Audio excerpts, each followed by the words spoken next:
Sorry, I knew I was muted. I just had to let out a nice healthy belch. Y'all need to fucking hear that. Y'all need to fucking hear that. 7 in the morning. I need to keep up appearances and appear like a fucking roadkill. Everyone, show faithful Amanda Splatts, the Amanda Splatts Project, the Desert Eagle of flavor. Still in my burnout arc. Still trying to give y'all content, still trying to do great fucking things, but I'm in my burnout arc. And it looks like it might carry over into September. Here's the thing, though. I just can't stop fucking streaming, and I tried for a little bit. I fucking tried. I can't stop. I think Lulu put it best when she was talking about how not streaming burned her out in a completely different way. I gotta do something, man. Even though I wasn't going with a set in stone schedule every week, still want to do the same things I hit every week. Creative writing, Salt Caramel Wednesdays with Malone, collabing with Choco, collabing with other people. I got a quick announcement too this Sunday. I had Sunday blank since I'm not doing schedules this month. Sunday slot has been filled. I will be finishing Power Wash Simulator with a returning Senpai. He just came back from America, hanging out in the States, and he reached out with me last night and said, "Hey, we were doing Power Wash Simulator, Final Fantasy VII. Let's finish that." All right. Watch the catch-up to come to Planky. Hey, thank you for stopping by, Darren. You must not have been here a year ago. We tried that. We tried that a year ago. So, who this is, I'll get to Guerro in a moment, because today is gonna... What this is setting up for is the reason I've been pushing this back so much. I've just got the fucking writer's block. After the last... I think part of it came from the last episode I did during my anniversary celebration. All the revelations I was going to do over the course of this year ended up spilling out in one chapter. What happened to the water? It left when the gods left. Is Sand Ruby an Eldritch Abomination? No. Is Sand Ruby a god? Mostly. But she is infected by the Eldritch Taint that has affected everything else from this world. And the only reason I'm not affected by the Eldritch Taint is because I didn't come here until after the war ended. So basically all the things I was holding back for the next year, I ended up revealing them. Because I got the feeling maybe it was going to be a little while before I did the next story. I just couldn't fucking feel it, man. So I figured after how big in Revelation over the last two chapters, honestly. Because remember before that there was Revelations where we found out that Amanda was an amalgamation of things that died on that road. The Zosimus Tarkus put it fucking amazingly, and I'll still use this. And when something dies, it leaves a mark, and I'm an amalgamation of the marks left on that road. The reason I chose an eagle is because it just fit. There was the last one that died. Plus, I'm the Desert Eagle of flavor. I carry a Desert Eagle. I'm in the desert. I've seen the eagles. It's a fucking food desert out here. I need to get my shit delivered. Y'all never been in a fucking food desert? I fucking hate it. It's basically like where you don't have easy access to groceries. Things like that. I get them delivered, but they're a problem with that shit too. Hey Lamone, thanks for stopping by, man. I've been reading your updates on the Discord. I don't always reply to them, man. But I've been, and I'm happy to see that you're keeping us abreast of the situation. I look forward to all the cool shit you've got coming, man. I really do. And once my burnout arc is, if it ever goes away, and I'm sure it will. I'm fucking sure it will. I'm getting more creative. I actually got really fucking creative with the Labor Day special I wrote that'll be coming up. I'd like to collab with you too, man. I apologize to anyone I haven't like reached out and collabed with like in a long time. Any of the outside of my regulars like Choco and Malone, the two big ones I feel most comfortable with. It's just I've been so fucking burnt out, man. I want to keep doing this. I want to keep doing this as long as I can, but it's getting harder and harder to dredge myself out of bed. Massive. I got the huge fucking bed. I don't know if you heard. This bed takes up like a third of the fucking apartment. It's an enormous bed. I got a good fucking deal on it. That's right. It's so hard to get out of that bed, stop watching fucking shows on my phone, get out. And part of it is because I'm watching the fucking news.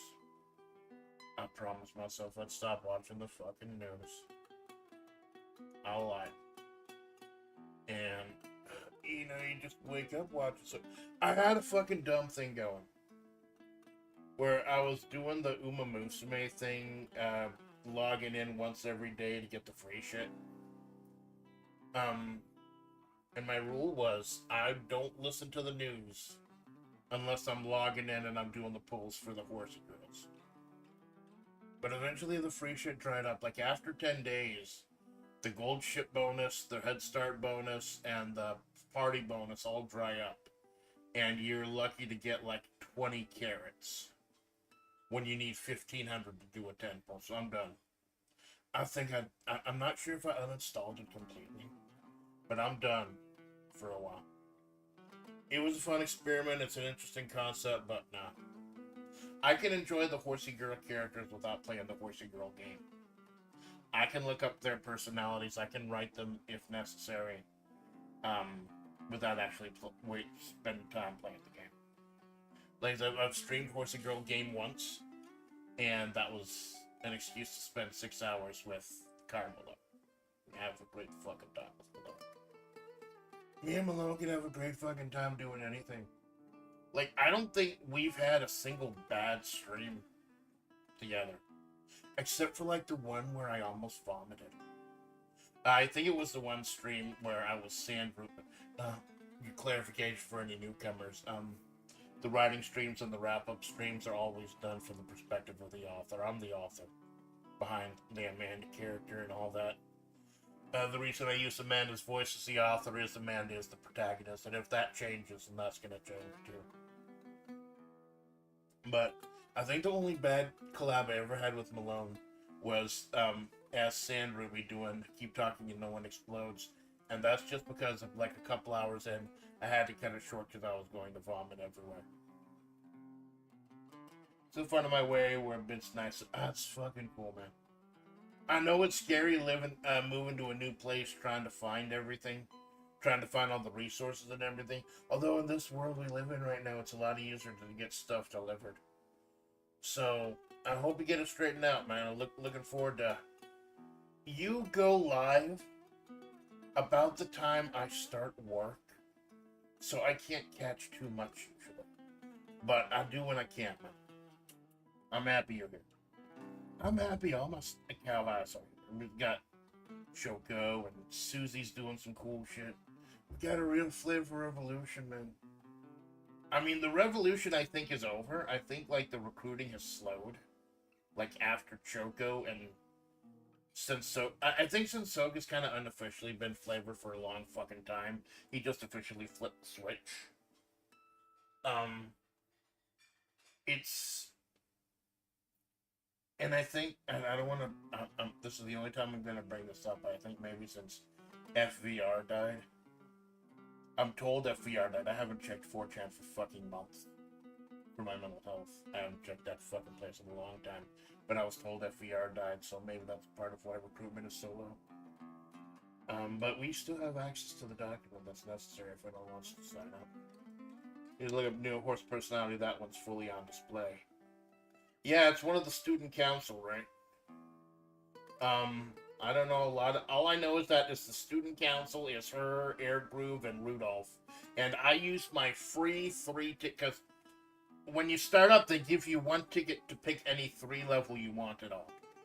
And I picked Cymbalti Rudolph, because I like the fucking Emperor motif. She's the fucking badass boss queen, but she truly loves her students, and she's a class student council president. So. Fuck all day. These are yap sessions as much as writing sessions. There are 2 kinds of writing streams that I do. And usually within like the first half hour, you're going to know which type it is. One type is I know what I'm going to be doing. I know what I'm going in for, and I know what I'm doing. And it's just basically y'all sitting while I hammer out a story for like 5 hours, 6 hours. And the other type is kind of free-floating ideas. Spitball things. I had an idea for a bit of a story, just a bit of a fun sun thing. But I'm just gonna be going as it is today. I got a collab today with Minato, but it's not till like 4 o'clock, so we got some time. Now I live in my own place and stream whenever I ask you to stream morning or evening. Oh, going for it, man. Hey, I'm booked up till the end of the month, but like starting in September, I'd like to look into doing something. I don't think I have any of the games you have, but we could just yap or something for a couple hours. I could ride shotgun while you do something. Maybe you could teach me some shit. I'm sure you could teach me a fucking lot. I'm a bit of a dumbass. Like, watch any of my gaming streams, you'll see I'm a bit of a fucking dumbass. But I got personality, baby. That reminds me, you gotta make sure that the word thing is... I target for switch. It's been a while since I fired up the fucking 3D. Word to motion. Device assign none. Because last time, every time I wrote down the word nice, I just did a fucking thumbs up, and it got distracting after a while.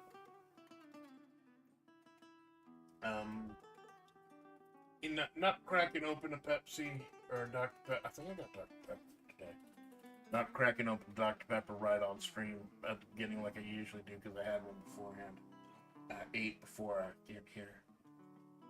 Not the BGM's too loud. I haven't. Oh god, it keeps fucking hitting me again and again that it's been a month and a half since I wrote anything, and it kind of fucking scares me. Because I wanted this channel to be about lore, about creative writing. But with my burnout, with stress at work and everything, and shit going on in the fucking world, everything going crazy, everything's on fucking fire, it's a little hard for me to slip back into my havre. I just hope it hasn't shown through my output. I just hope it hasn't brought the channel down. I'm trying to be a lot more cognizant of how I present myself on this channel and how I present myself to other people. Because I keep thinking about Fujikura Urika, my phase ocean, and all the shit she had to go through over the first couple of years, and all the Menhera moments and breaking down, crying on stream and shit that she was doing, and how she wants to present a different facet of herself. Of course, she's graduated from college though, so holy shit, that's probably really helped with her fucking brain worms. Yeah. So the plan today, it could always change, but you saw from Dean's bikini in the thumbnail. I wanted to do a little bit of a very brief wrap on the story so far with the characters so far. Because I don't think, like, Juliet was mentioned. I know I brought up the Rattlers. We expanded on the Rattlers. Fortune Faded, the big, fat, revolting, disgusting, calamari-eating Gorgon is the devil. We've got a psychopathic singer with a voice box for her neck. That's the moon. And we got some mysterious tall woman named the Tower, who's always there when bad shit happens. So we got other potential rattlers on the way. But the rattler's not supposed to be the main antagonist of the story. They're just to be like cannon fodder. And kind of a reason to explain some of Amanda's brainworms, and because of the bad people that she used to know, that she used to run with. Back when she was confused, back before Sand Ruby got. And I didn't explicitly say this during the chapters, but falling in with that horrible ground and Amanda almost becoming the wheel herself, kind of helped by Sand Ruby bringing in the reins, being a lot more aggressive. But then again, Sand Ruby, as an emissary of the gods, not used to dealing with humans, so she may not have always handled things tactfully.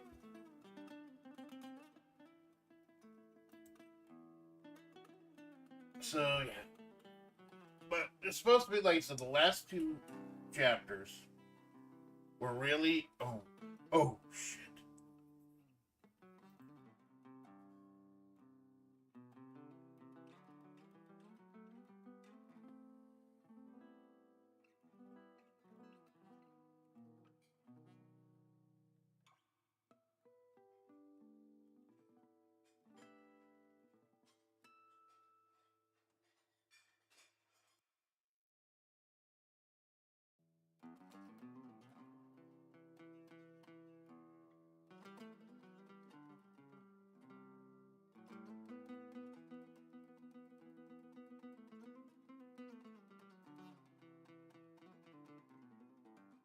I'm back.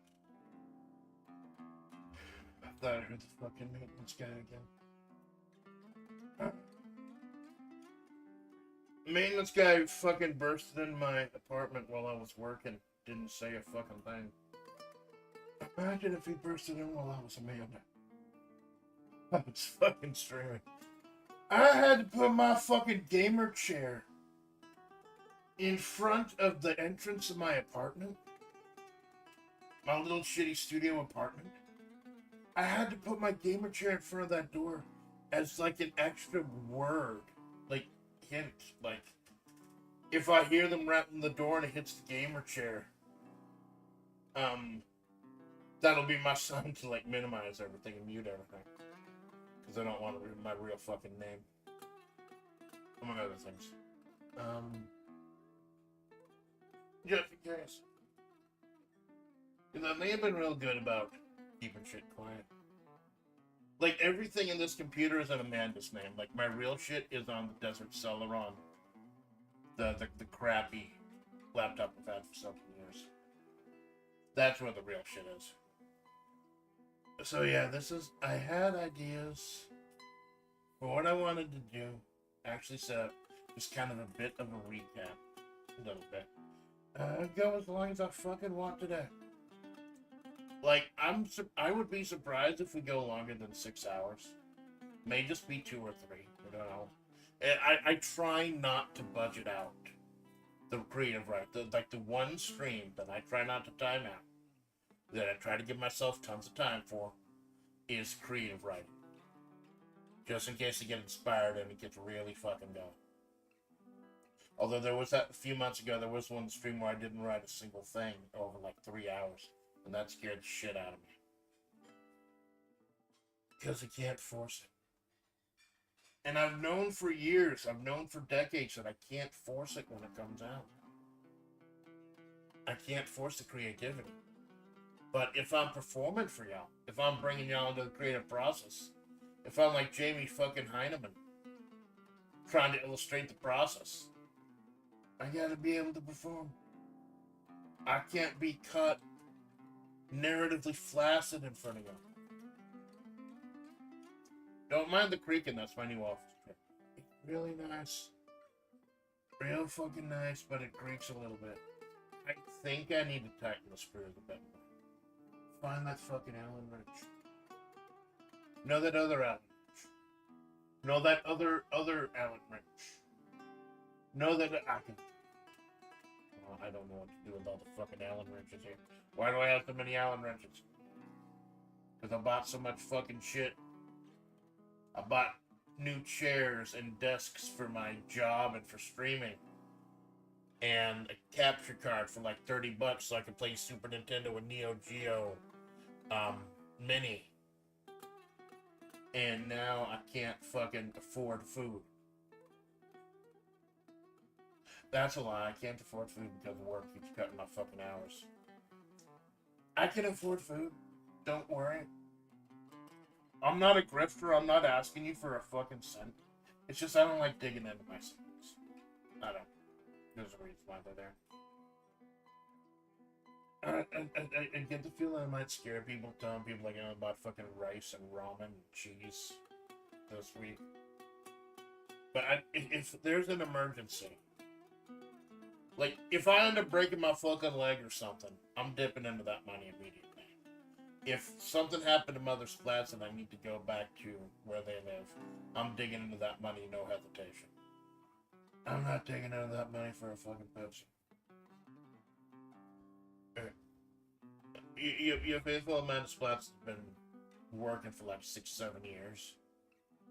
And like, has been late on one rent payment over that whole time. And that was late by like a day. Because they were like fucking changing what time of the month they were giving us the fucking checks. It's a weird fucking thing. Did I just dox myself? I don't fucking know. You may, like I said, there are two types of writing streams. Sometimes I know what I want, and I've got a general idea of what I want to do. I do want to get a quick, small chapter out. Kind of update everyone where all the main cast is after the revelations in No More Lies. But something simple, lighthearted. I didn't want it to be too horny. But I may have to describe people's bodies. Because it's summer and it's the bikini episode. Summer. It's not a beach episode. They're not the beach. It's the fucking pool. It's the shitty little pool in front of the Motel California. Where Amanda lives. But I also want to bring back Guerro. Guerro the fucking cactus. You see him in the corner of your screen. He's got glasses like me. At the very beginning of this channel, I wasn't going to take things as seriously as I did. And Guerro was going to be a symbol of that. One of the first big streams I ever did, Desert Mysticism. It had like 10 different people. Like, it had 15, 20 fucking people in the chat that day. And YouTube says that there are only 3 views. 3 views when you can count 20 people in the fucking chat. Fuck you, YouTube. Fuck you for making me Menhero. I don't know if I fucking showed you this. One of my streams, one of my gorilla streams, like in like 3 in the morning, it had 4 views, but it had a CCV of 5. 4 views, CCV of 5. There were more people watching the stream than there were people watching the stream. Fuck you, YouTube. Although I know they've been sweeping shit up on Twitch. Like, I believe it, what was it, like 24%? I don't know if any of y'all stream on Twitch or watch a lot of people on Twitch, but haven't they swept up a lot of the bots? I read, like, and by read, I mean I listened to Charlie talk about it. I like Charlie. Fuck yeah, I like Charlie. Everybody's pretty cool. It's really good. That's what I say. I like Charlie. I've liked Charlie for a long fucking time, back when he didn't even show his face, when he was doing like the 10-minute tinglers and shit like that.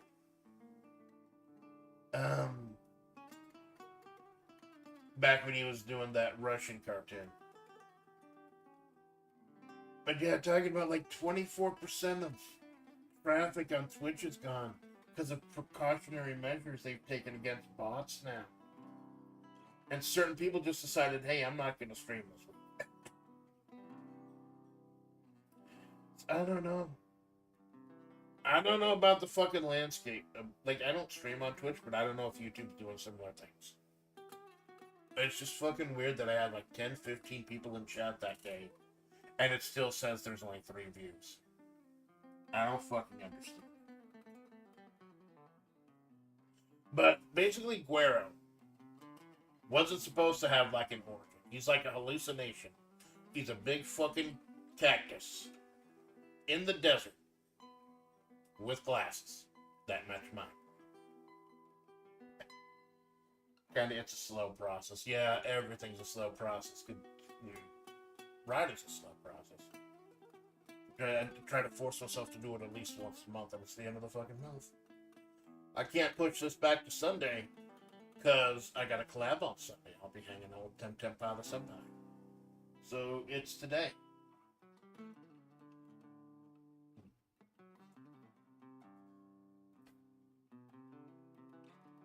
So, I'm not sure where to start. After openly musing about Guerro, or doing the story. Got my phone sitting next to the mic, or next to the fan. So I can see if my fucking BGM gets me dinged again. And as in the past. I think I'm just... I gotta not agonize over it. This isn't gonna be a huge fucking chapter. It's just gonna be kind of fun, a bit of a rap. Maybe a little sexy. I don't fucking know. That'd be creepy. Amanda's not sexy. Amanda's not supposed to be sexy. But she's got some sexy people around her. So...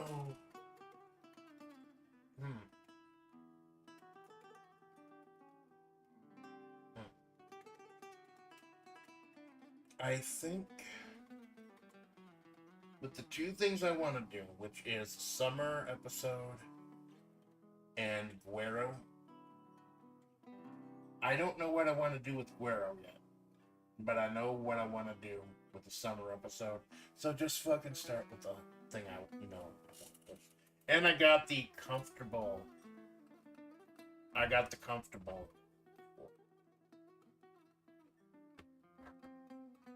Because I got my laptop.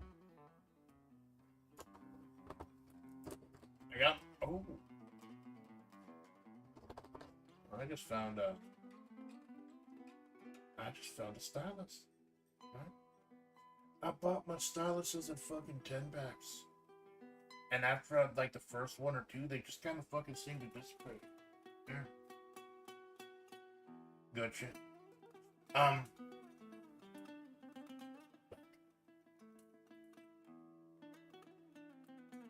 Oh yeah. Few things I want to do. I know what.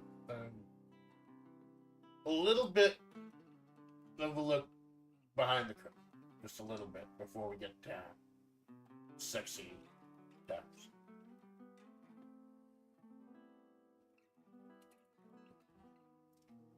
I always try to get a good. I always try to have a good opening scene.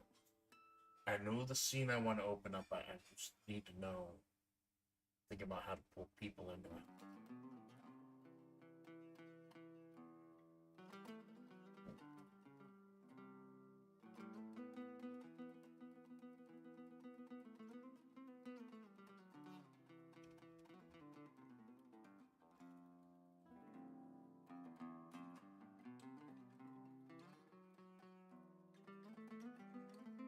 By the way, I personally, I'm a male VA. I'm a Babaniku, so I'm a male VA who writes for female characters and voices female character.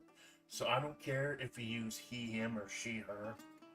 And I'm doing multiple characters, so them, they is also positive. Just don't be a fucking shithead about it. And when I write, I'm writing about the character Amanda, who is a female. So don't be a fucking shit about the product, alright? Add the spears to her spine.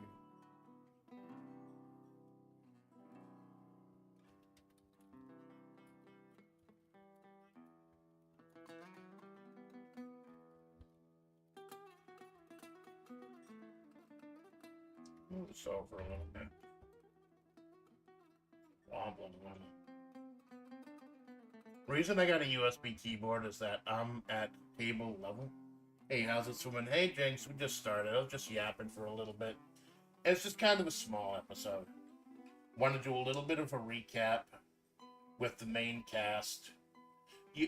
There may be a couple characters you don't see a lot in the story that have actually played their role already. Just I don't want to be like pornographic or anything, but it is the summer beach, not beach, pool episode.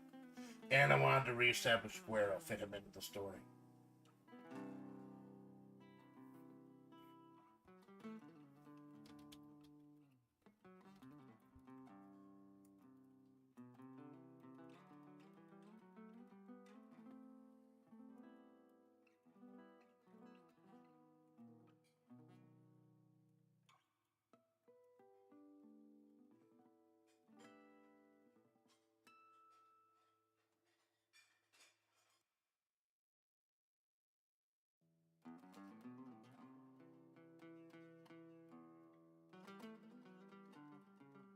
Throbbing in her head, the spears to her spine, the blood pumping in her veins. Everything was telling Amanda she needed to disengage the call and hurl her headset to the nearest monitor, window, or door.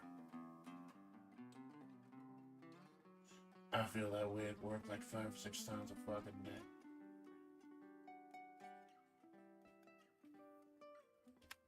I'd fucking do. Maybe this is a tiny bit of a cry film. I don't fucking.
Throbbing in her head, spears to her spine, the blood pumping in her veins. Everything was telling Amanda she needed to disengage the call and hurl her headset through the nearest monitor, window, or door.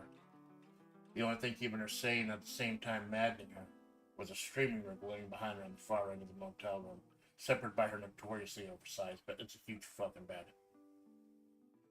The thought, the temptation that she could just say fuck it and go live at any time and deal with the consequences later. Because in the back of her mind, she didn't have a lot of laters left. Yeah, Amanda's kind of falling apart. We don't know whether it's intentionally because of San Ruby no longer using her as an experiment to see if she can reverse engineer what the Isekai truck did to her, or whether it's San Ruby's own powers failing because of her illness, because of that eldritch state. But Amanda's kind of falling apart. After like 15 years on the desert.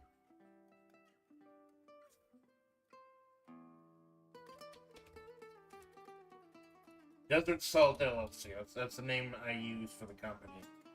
Kind of hide what I really fucking do. But maybe it's time I reveal like just a little bit of what I do for the company. Just to kind of help flavor things. Quote unquote.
Doesn't solve the see it better decently enough, and she still, for now, had to trade dollars for goods and services.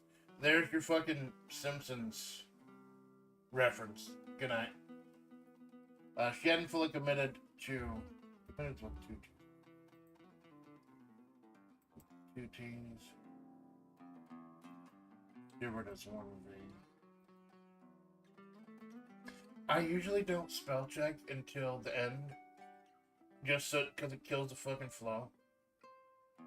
But those red lines fucking bug. I think that's the point too. But Della saw DLC paid her decently enough, and she still for now had to trade dollars for goods and services. She hadn't fully committed to returning to Monkey and scavenging in the desert like a buzzard. Buzzards. Amanda shivered a bit, remembering the last that Eagle saw those buzzards eating her entrails before whatever that isekai truck did kicked in. URD for those who missed the Revelation stream. The last animal, the last mark on the road was an eagle that got run. That's what got run over the isekai truck. Amanda's an amalgamation of things that died on that road, but the physical conduit was that eagle, the last one that got run over, got its entrails eaten by buzzards. It was dragging my entrails down the fucking ravine, crawling on my forearms till I got to Sandy's cave. And the rest is history, fucker. We're starting to get dark. Starting to get a little dark. Need to rein it in a little bit. We got the history recaps. Let's rein it a little bit.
I don't want to go too into what I really do, but I'll hint at it.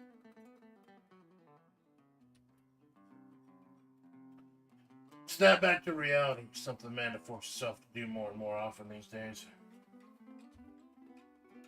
Physically. To do physically. Actually having to use her body to get her mind back. Whipping her hair back and promptly cracking her spine and catching a mouthful of scraggly silver hair for her trouble. Staring at the correct screens now, the ones that demanded her immediate attention, not the ones with the idling fishing game keeping the rig going. Staring at the list of coordinates, a live data tracker, spreadsheets, and the data.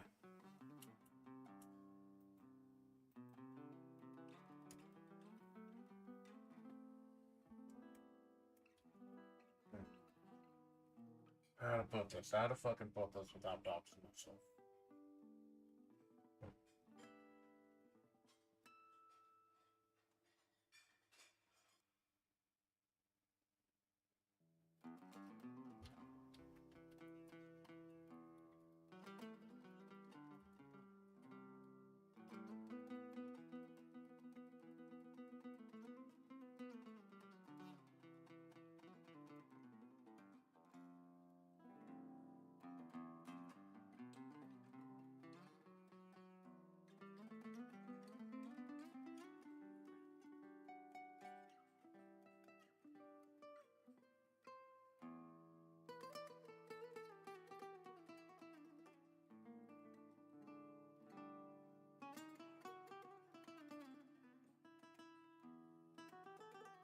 I guess it just doesn't have the conjugation.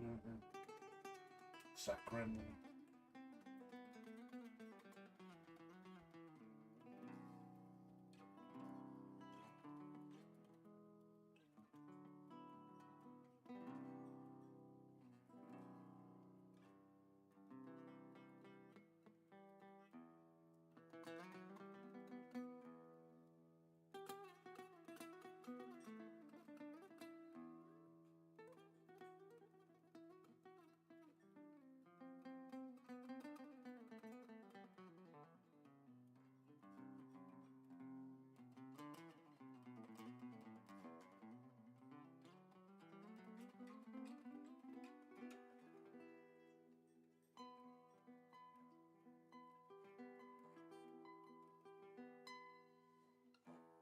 No, that's a bit too exposition dump.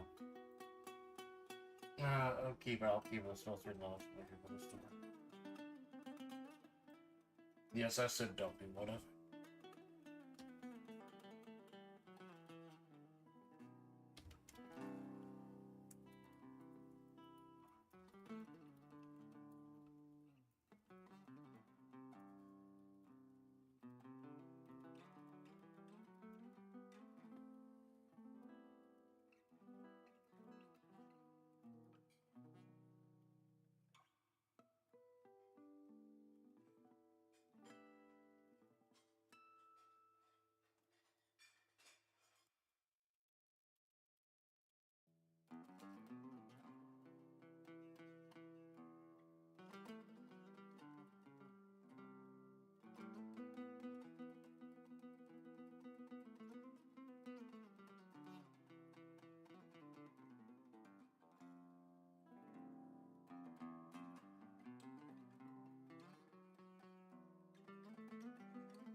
I hope this isn't too exposition dump.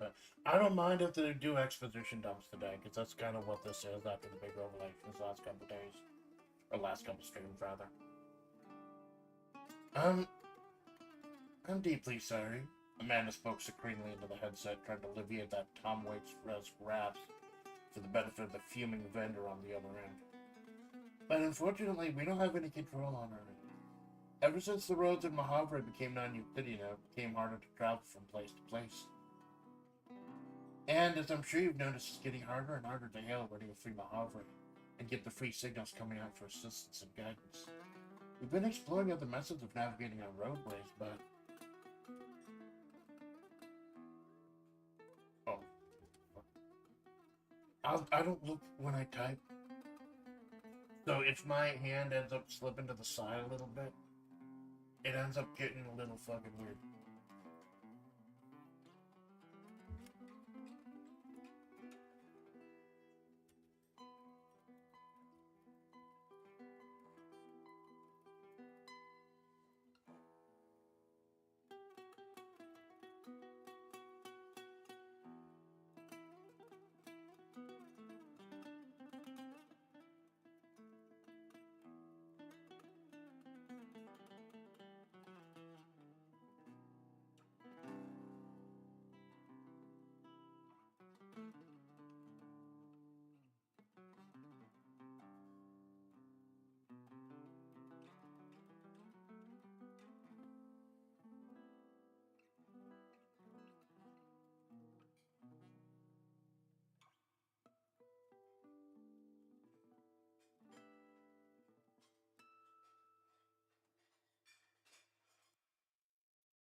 We're back.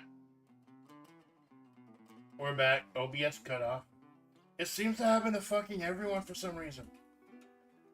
OBS cut off for like a moment. Y'all didn't miss anything. I was just typing out a paragraph.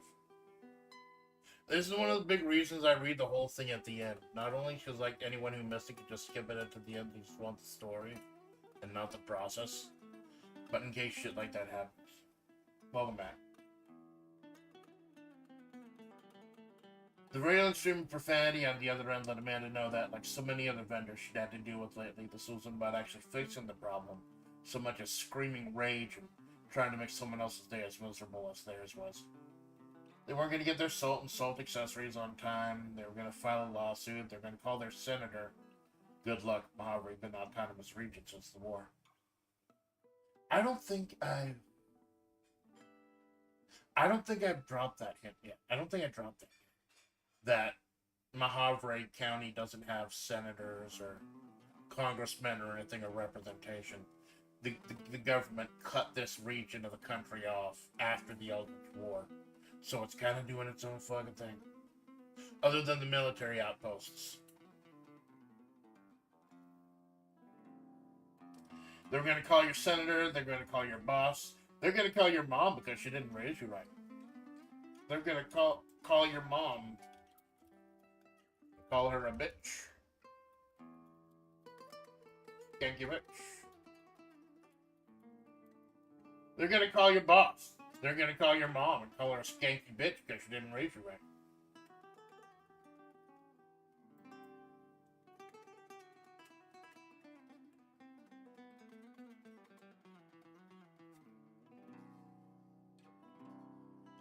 Now I have to deal with this shit 50 hours a fucking day.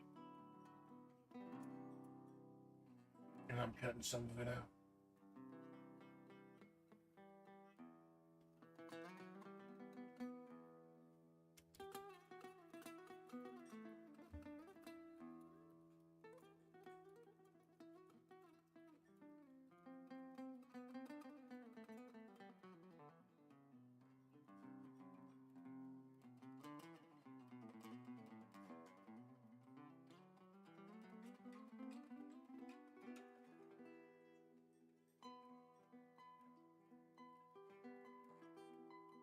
Better not call Saul or... You got it right. It was right. S-A-U-L, yeah.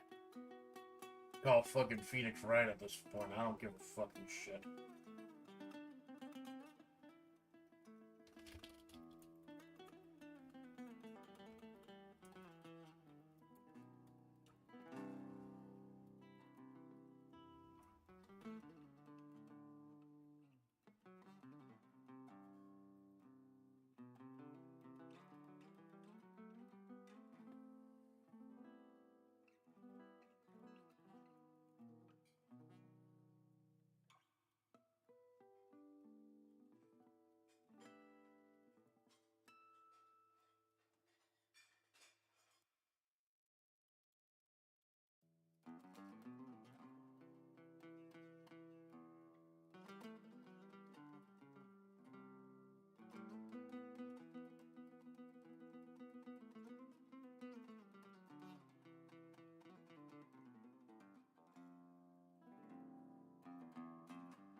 Company policy was you couldn't hang up on a client regardless of how rude they were. The company was hemorrhaging money right now and needed every subscription they could get. But there were no rules against temporarily muting yourself and screaming into a pillow until your throat was so raw you earned that rasp in your voice. Smile at that sometimes. Yeah, we're starting with the fucking trauma dumping. Woo! Trauma dumping!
Eventually, the vendor hung up, and Amanda got to organizing logistics and paperwork necessary to process whatever that little shit wanted.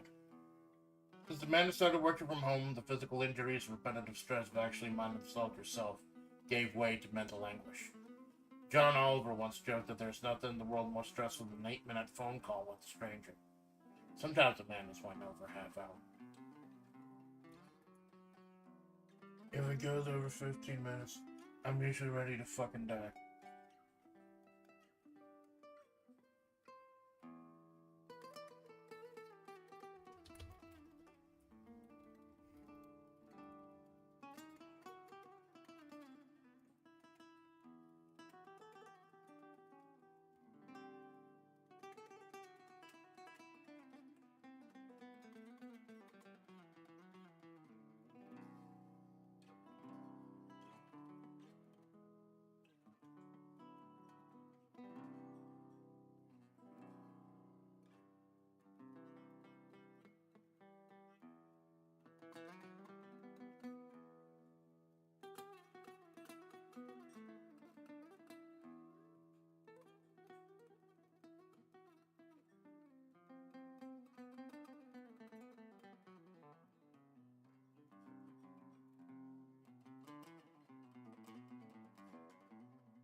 No, they gave me a USB one.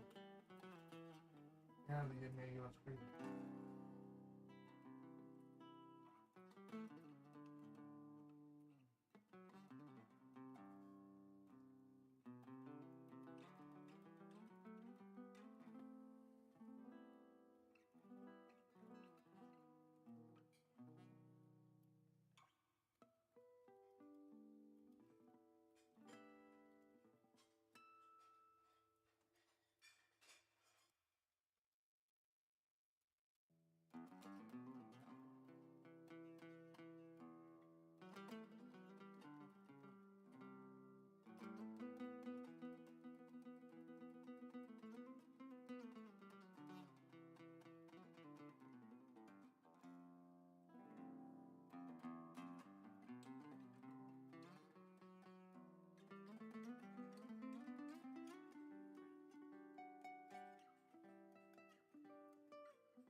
It was both a blessing and a curse that Does Assault LLC would slash people's hours and send them home early once their work was done.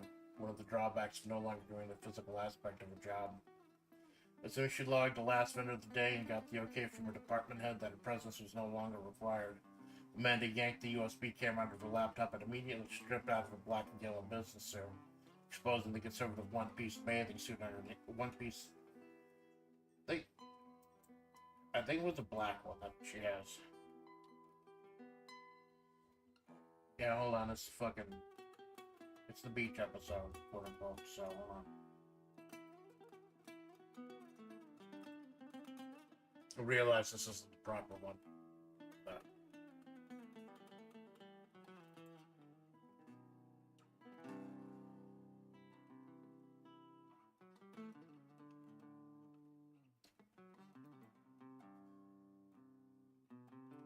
Take a little bit to load the license.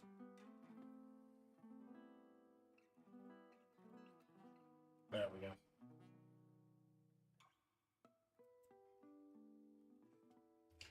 Amanda yanked the USB camera out of her laptop and immediately stripped out of her black and yellow business suit, exposing a conservative back one-piece bathing suit underneath. Yeah, sometimes I wear my swim trunks under my suit. Sometimes I won't wear pants, just my swim trunks. Because I need to get right into that fucking pool. As soon as as it fucking ends. Exposing your black and exposing your bony and scar-ridden friend. The reflection stared back at her through the laptop and two monitors in front of her. She tried not to throw up, but she clocked out.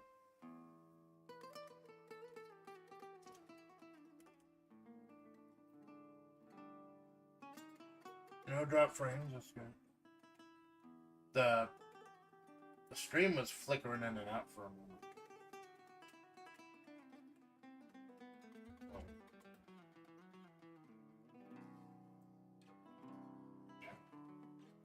Sorry. 3 seconds from me swinging around Guerro to showing on the screen, so I think we're still here. Flat bank. Maybe, things are a little fucky with the connection today. Maybe it's a good thing that my collab today is going to be on Choco's channel. Just some really fucking cool gens of me. I fucking love them. Look at the thumbnail. It's fucking great. Actually clocked out.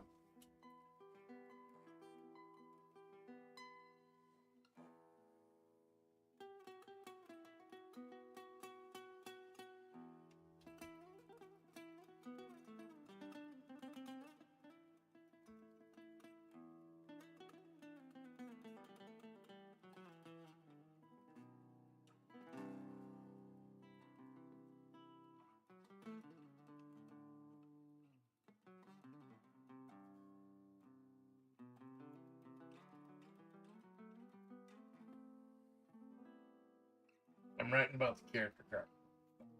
Good luck with the fuck. 'em.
I know I got a lot of European fans.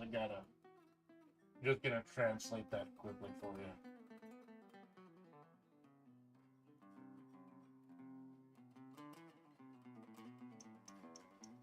Hold on.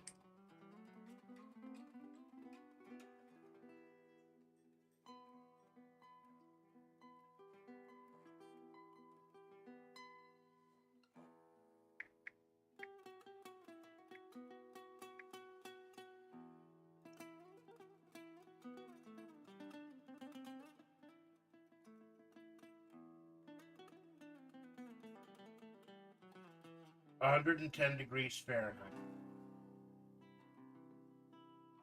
That's like 43.3 degrees Celsius.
The internet dipped for a moment. Got cut off again.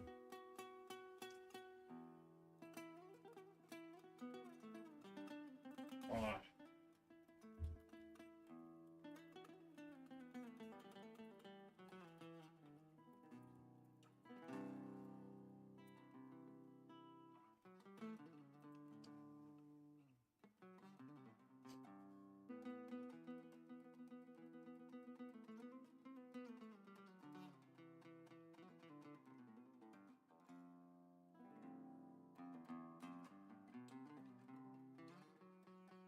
Okay, we're back, and it seems to be just like 2 seconds of lag instead of 3 on the phone.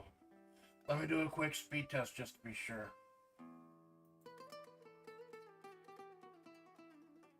I've only got 2 tabs open right now.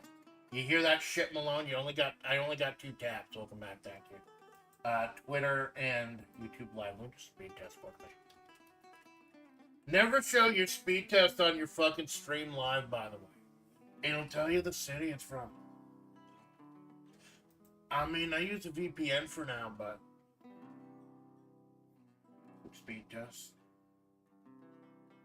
Go fuck yourself. Speed test is asking you to... shit off a bridge.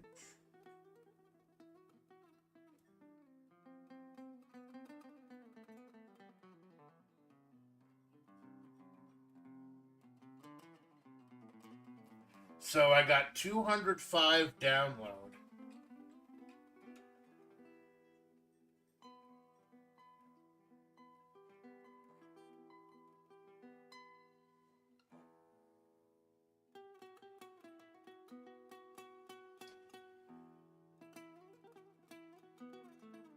I got 205 download and 26 upload.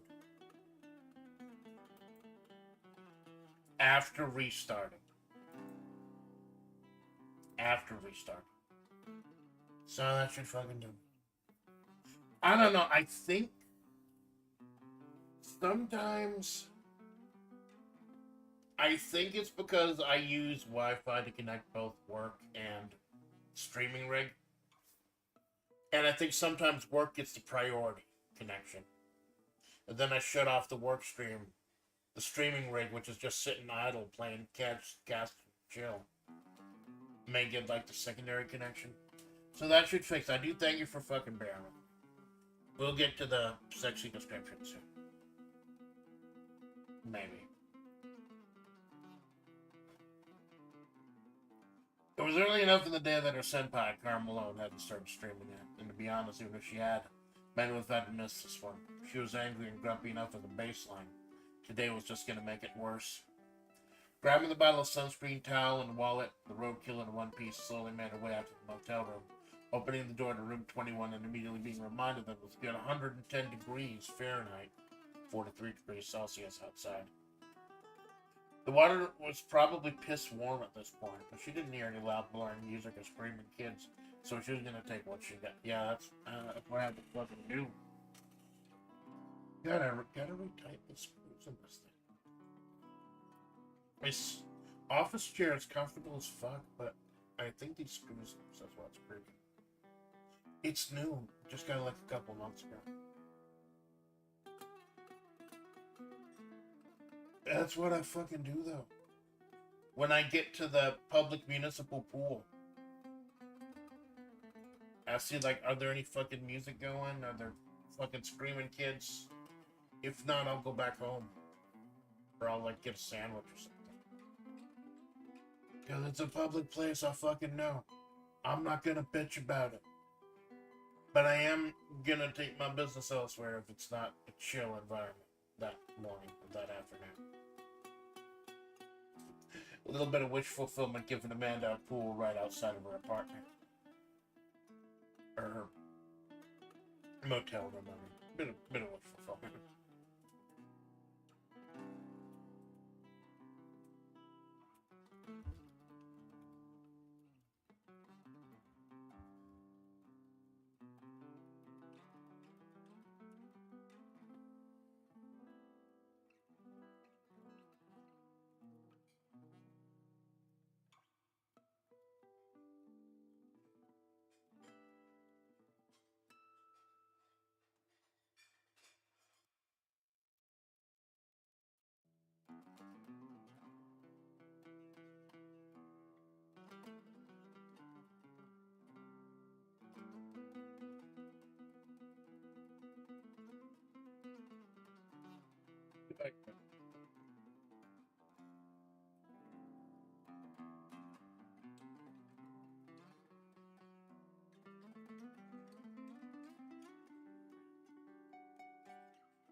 I keep forgetting that's a P and there's no U.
That's part of the reason I have BGM going on my writing streams. Not just for mood, but because I need to know if I get fucking disconnected when I'm in the zone and writing and not doing anything, like not talking for like 10 minutes.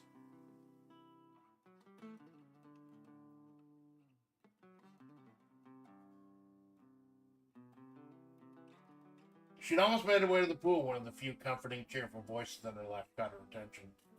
The tiny Lagamore, General Beauregard Bun Bun Hassenpfeffer, veteran of the Eldritch Wars all those years ago, was dolled up in her most fabulous dress and scarves, with a big sack of Halloween candy for her grandbabies. Granted, it was the middle of August in the desert, so most of the chocolates were probably melted messes, but still. Don't try to have chocolate in the desert this time of fucking year. You fucking, oh my god. You forget it in your pocket. You're wondering who's shit in your pocket.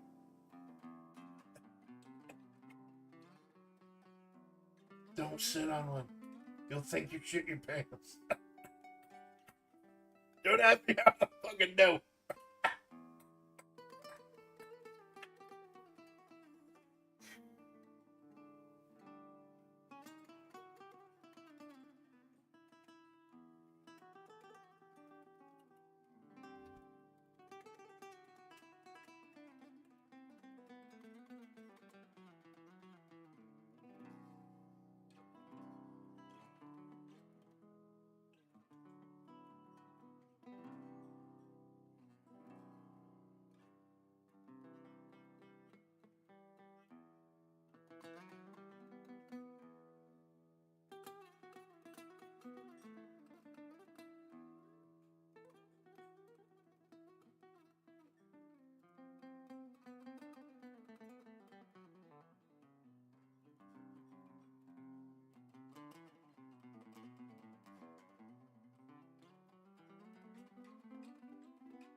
You gotta boil yourself alive out there, Amanda.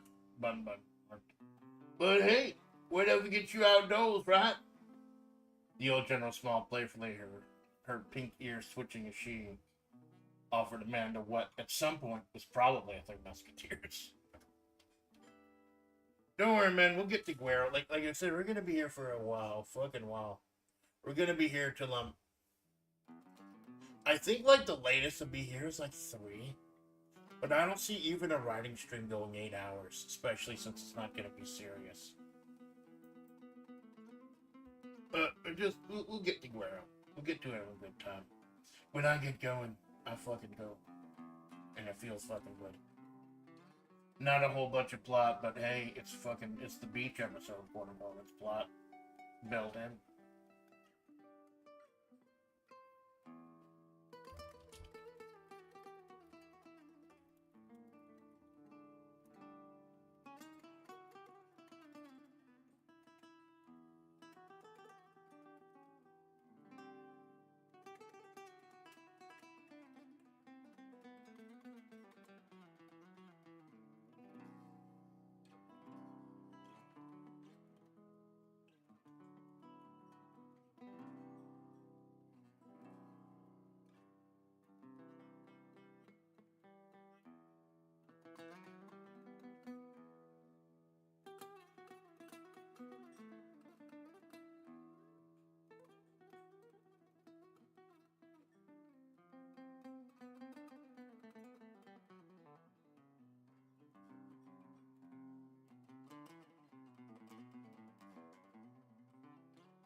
want to name a place because that'll reveal where Mojave is physically.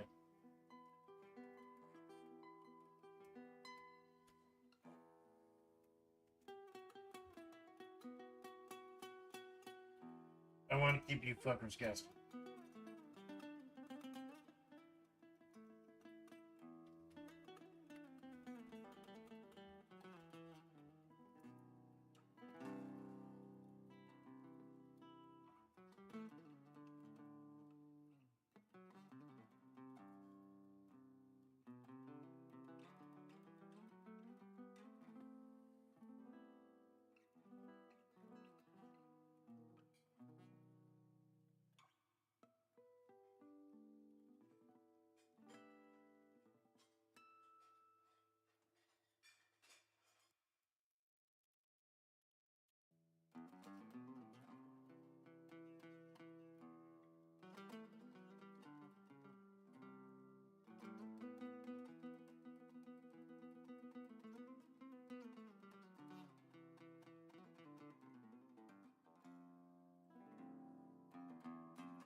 You're gonna boil out all them, Amanda.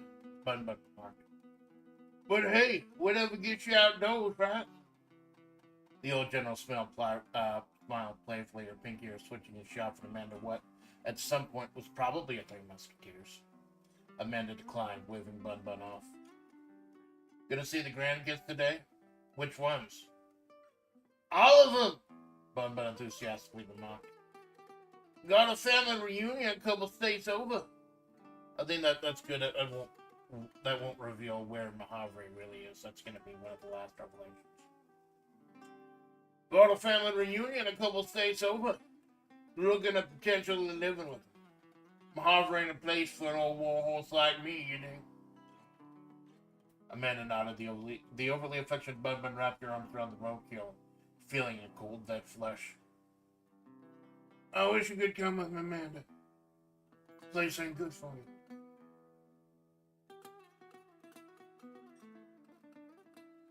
Amanda nodded, hugging back, the suggestion lingering in the back of her mind as Bun Bun made her way to one of several large wood-paneled station wagons. After the war, Bun Bun tried to fill the emptiness in her soul with one affair after another. She was a good mother to all and a good wife to none. She had her own demons to fight. She died to defend her children and grandchildren from ever seeing them. Bun Bun's got some fucking demons. I streamed once as General Bun Bun playing ball bullet gun, and I think that's the only time I was actually scared to go into a character's head, cause yeah, she's just a kind of joke character. Yeah, she's got PTSD, pretty severe, really bad from the horrible shit in the wars.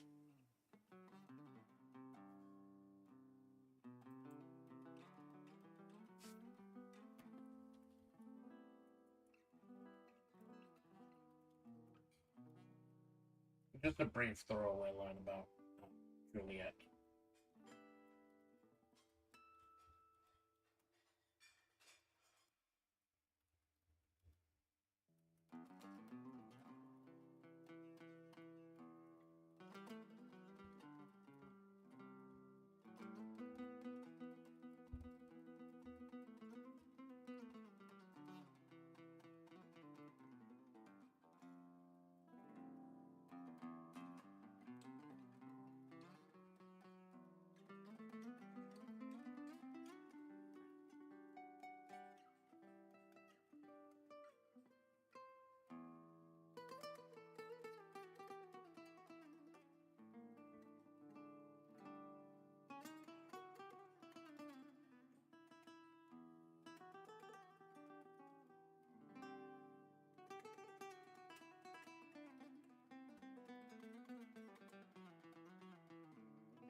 Amanda nodded, thinking back. The suggestion lingering in the back of her mind as Bun Bun made her way to one of several large wood-paneled station wagons. Wood-paneled anything is fucking great. After the war, Bun Bun tried to fill the emptiness of her soul with one affair after another. She was a good mother to all and a good wife to none. She had her own demons to fight. She died and divided her children and grandchildren from ever seeing them. Her U.S. military counterpart, the femboy Chloe Juliet Romero, hadn't been seen since that one day where she tried to track down Alpha Splatts and ended up hacking into one of Karl Malone's mechs in a failed attempt to bring the muscle-bound behemoth down. It wasn't spelled out in the Amanda Splatts or the Alpha Splatts episode where we first introduced Alpha Splatts into the actual story as a character. But yeah, it was a fight between her and a mech, and she completely destroyed the mech with her bare hands and massive pecs. But yeah, it is. Go ahead and spell it out now.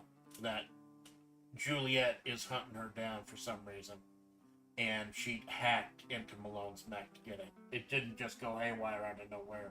Malone didn't leave that autopilot or anything.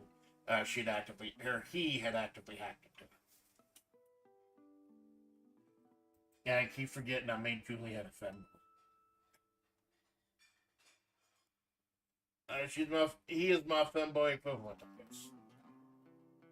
I don't think I even want to bring up the fucking rattlers. I was supposed to be a more positive chapter. I'm not gonna bring up the fucking rattlers. Last chapter had a big chunk of the rattlers. Fuck that shit. Ralph circle jerking or something.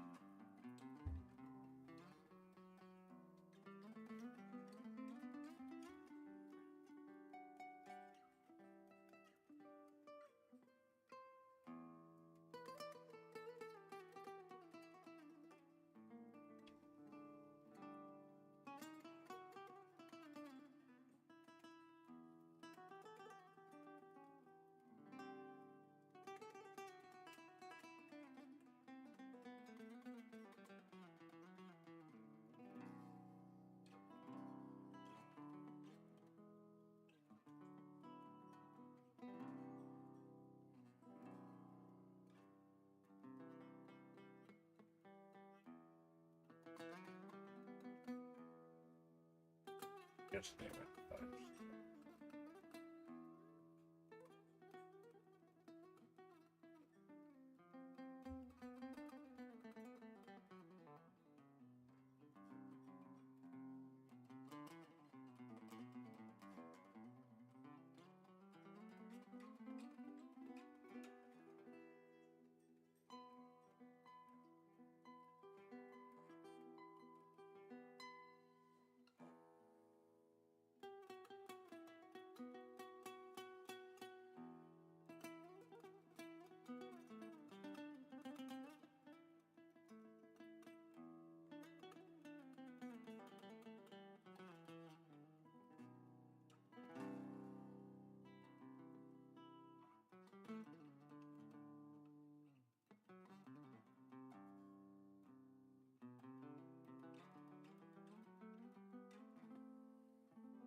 I do apologize sometimes if it's boring or I'm just typing for a few minutes because I have an idea. But I feel like if I'm going, it's better than if I'm fucking struggling. Plus, this isn't the kind of stream you like watch. I know, like, there's not a lot going on visually. Even though I got the 3D going, it's not a lot going on visually. It's something you like listen to. Maybe look at it if you want to chat or something.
It wasn't until Half and Pepper disappeared over the horizon that Amanda realized she's gotten several globs of Twix, Baby Ruth, Snickers, melted to her one piece.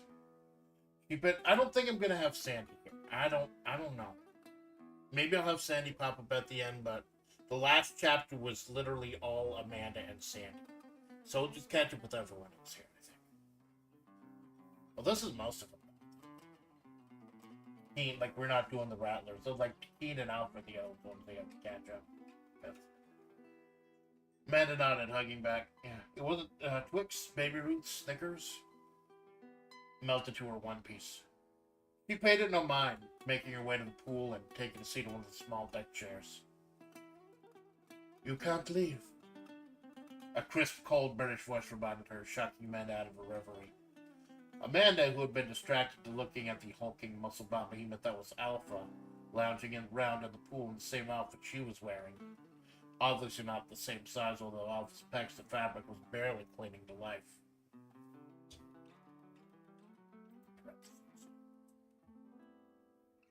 Amanda turned her head, eyes falling on the tan-toned, jaw-droppingly flawless body of Agent Takeen. That's who's on the thumbnail. Takeen. Lying under the umbrella. Barely clad in an aquamarine two-piece that matched her hair. The ice-cold water bearer didn't even bother looking at Amanda as she continued, keeping her eyes on her butt.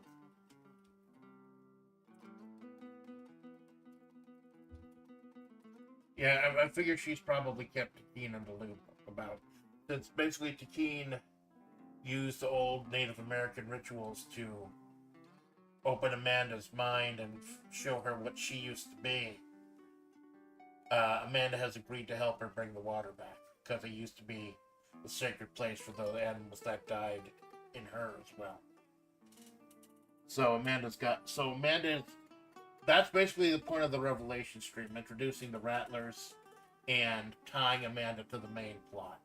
Because for a while she was just kind of a casual observer, like a harem protagonist, not actually having a role in the plot itself.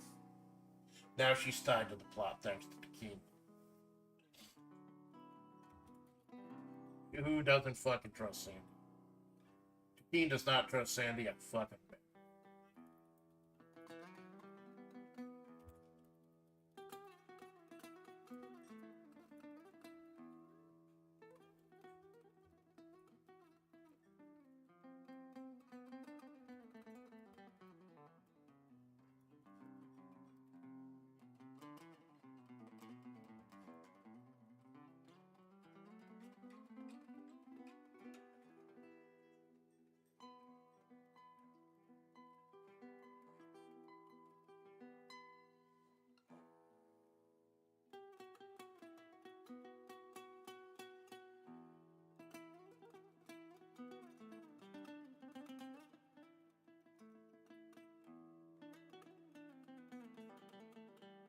Even if we were to take what Sandra said at face value, that the water of this place left with the gods left, I am dedicated to bringing the water back. It means that finding a way to bring the gods back to this place, that's my mission. It means it's your mission. I think that's a pretty good read. Like, when I try to do recaps and shit,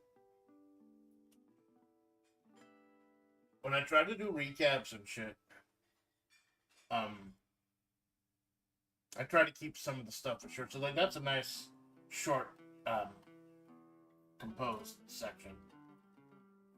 Take it. We got that's pretty much the Revelation chapter.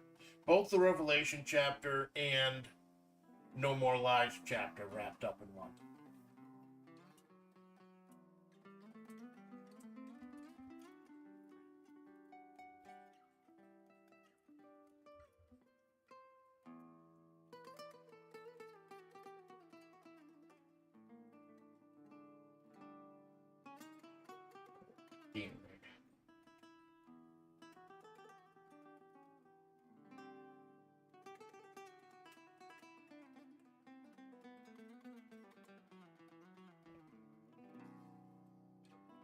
Look up. Might potentially repeat.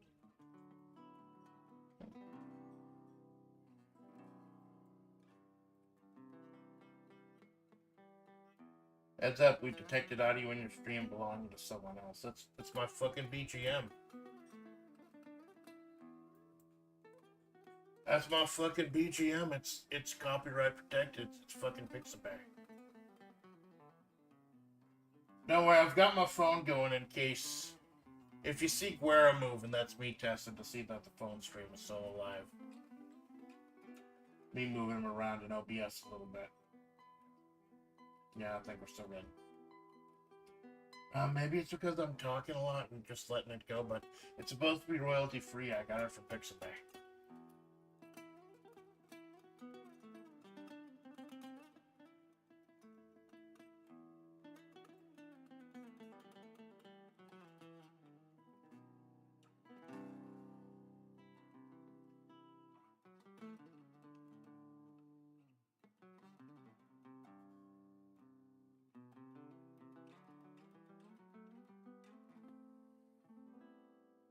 Well, there is a Navajo language. I thought there was. There's a Navajo.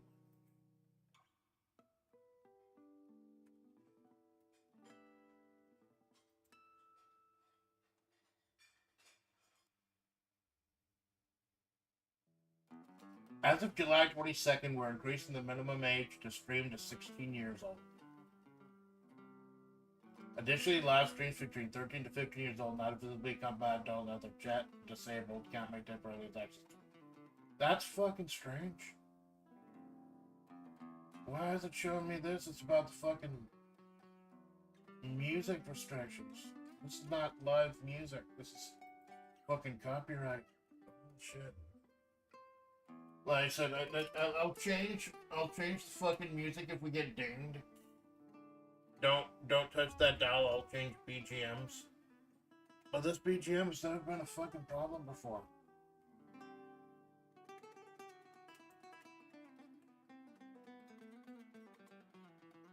Please make sure that the content owner has added your channel to their allowance. Fuck, it's royalty fucking free though.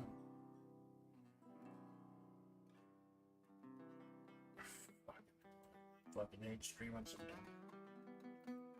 But I don't want to do this without BGM because that might be fucking boring if I'm typing for several minutes at a time.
The ice cold water bear didn't even bother looking up at Amanda. She continued, keeping her eyes on the book. Even if we would take what Sandra we said at face value, the water had left us when the gold's left. I'm still dedicated to bringing the water back. That means finding a way to bring the gods back to this place. That's my mission. It means it's your mission. Amanda idly nodded, looking over the book Keen was reading. The book was written in Navajo, probably a rare copy nobody outside of the water bears had access to. So Amanda gave up, slowly sliding her body. Her bony flesh. Bony flesh of the water, making sure the chocolate stains left her soup. Yeah, give my fucking promises. You gonna get in? Keen scoffed angrily. Absolutely not. The filthy mockery of pure water. Chemicals polluting that water, probably enough to burn off my flesh. Amanda shrugged, slowly easing herself in.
Absolutely not. It's a filthy mockery of pure water. Chemicals polluting that water, probably enough to burn off my flesh. Amanda shrugged, slowly easing herself in. Oh, that's better than piss. Why are those the only two options? Penis. Because it's 110 fucking degrees outside, and work was shit, and I need to fucking decompress and not feel my fucking shattered spine for a few minutes. Alright? Amanda ranted.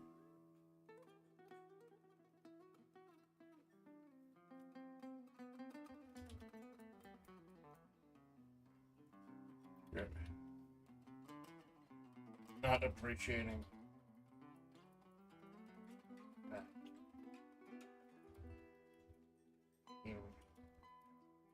Probably snap her neck.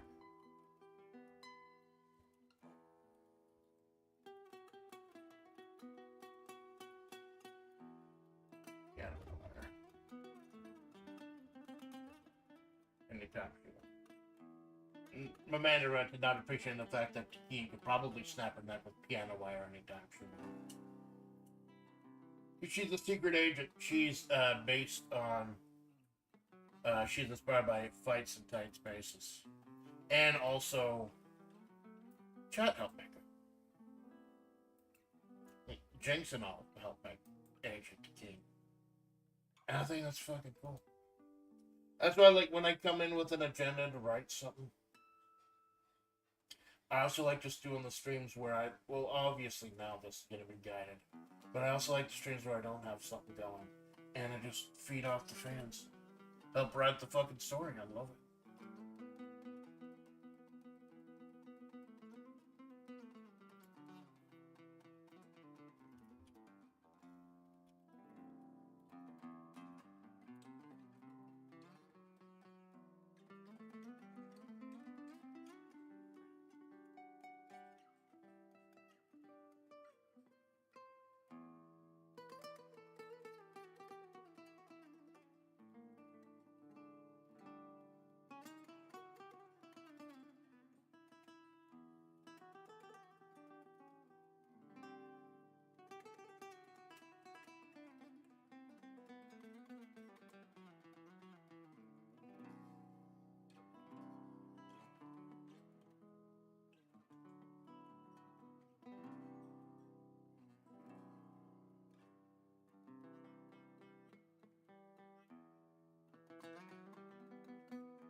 Because it's 110 fucking degrees outside, and work was shit, and I need to fucking decompress and not feel my fucking shattered spine for a few minutes.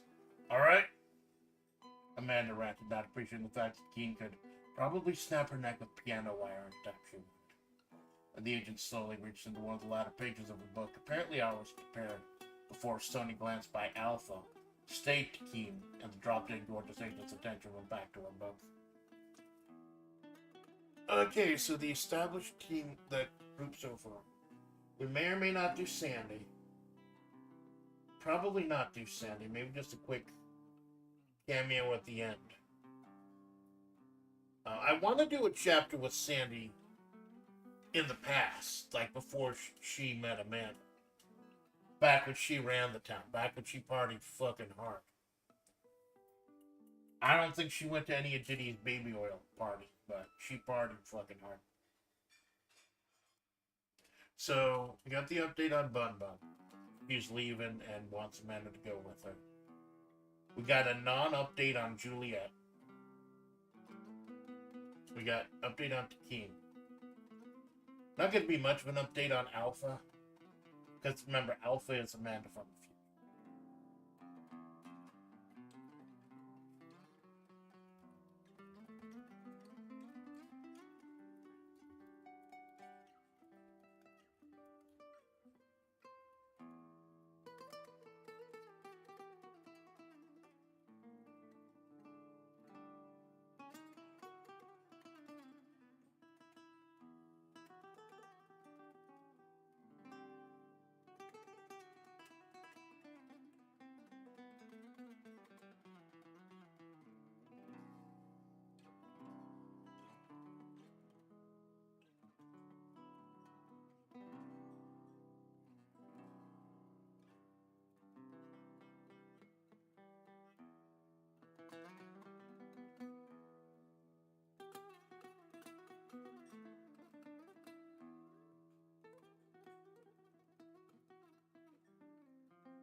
Alpha being Amanda from the future, and only Takeen had any inkling of that right now.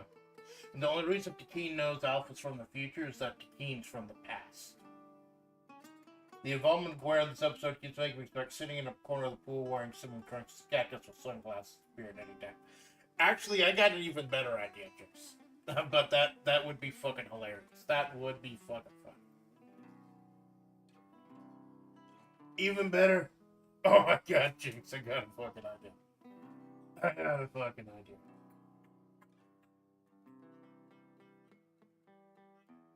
As such, yeah, Takeen is from the past, distant past. She was fast-forwarded here by the gods, so she could skip the Eldritch War and Mahavre that tainted everything, and she's still pure. Alpha Splatts is from the future. We don't know why she came back or how she came back.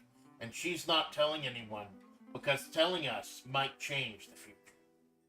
She's very, very careful about changing the future when she steps in, when she intervenes. She might have saved Amanda's fucking life from Tatine like slicing her neck open. Alpha, being Amanda from the future, and Tatine had any inkling of that right now, knew Amanda better than she knew herself. As such, the nearly 800-pound wall of muscle stayed quiet in the deep end while Amanda found her water legs in the shallows, occasionally flexing her gargantuan pectorals whenever she caught Amanda's eyes straying. Amanda, still not on to the fact that this titan in the pool across her wood may someday be her, tried to strike up light conversation. So, how are you liking Mahavre? Question mark. I'll bet you people use a proper punctuation. Gotta watch out myself. So, how are you liking Mahavre? He's a bitch to get around. Good job.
Found a way to tie this all back to the first episode of Desert Chronicle.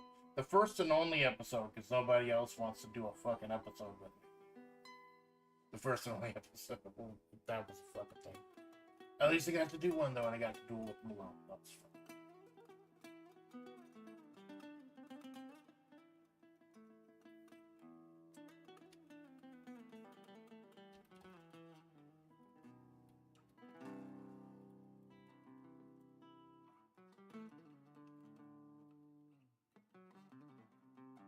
It's a bitch to get around, but it's homely. Gotcha. I keep seeing this little guy around. Alpha replied, gently tapped the floating pool towards Amanda. Amanda's sight focused on what appeared to be a cactus and swim trunks floating in a fancy O-ring, just lazily gliding atop the water.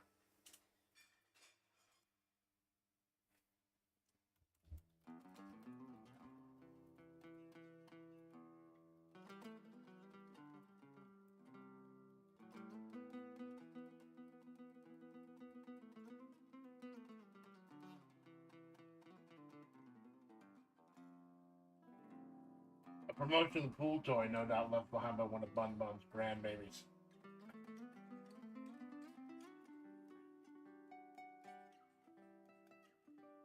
Crack open one.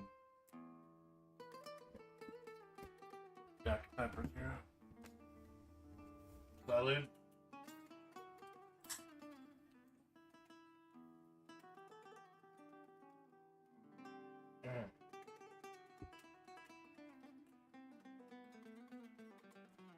Quick dust here before I get to Guerro.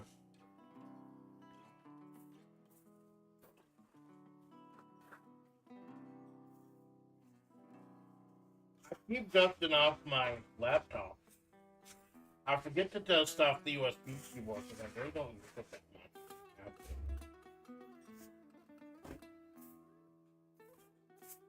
Little ASMR. You get a lot of ASMR on this channel. Amanda Splatts madly ranting. That was so fucking good. I thought about that when I was chatting with Malone this morning. And it was so fucking good I had to put it on Twitter. ASMR, Amanda Splatts madly ranting. Or Alpha Splatts massively ripped. Alpha. A promotional pool toy, no doubt loved by one bundle of cranberries. Yeah, I actually felt good, like, figuring out how to fucking tie this back to the story.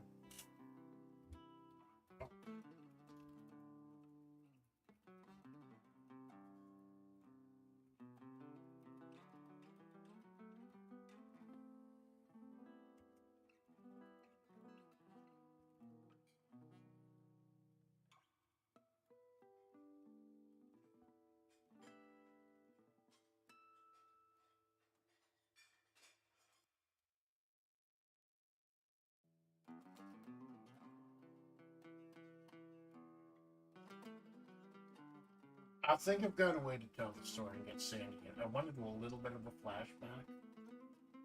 It ties into Amanda. I'm sorry, I thought this was gonna be a fun episode, a sexy episode. But I had fucking other ideas. Yeah, establishing Guerros.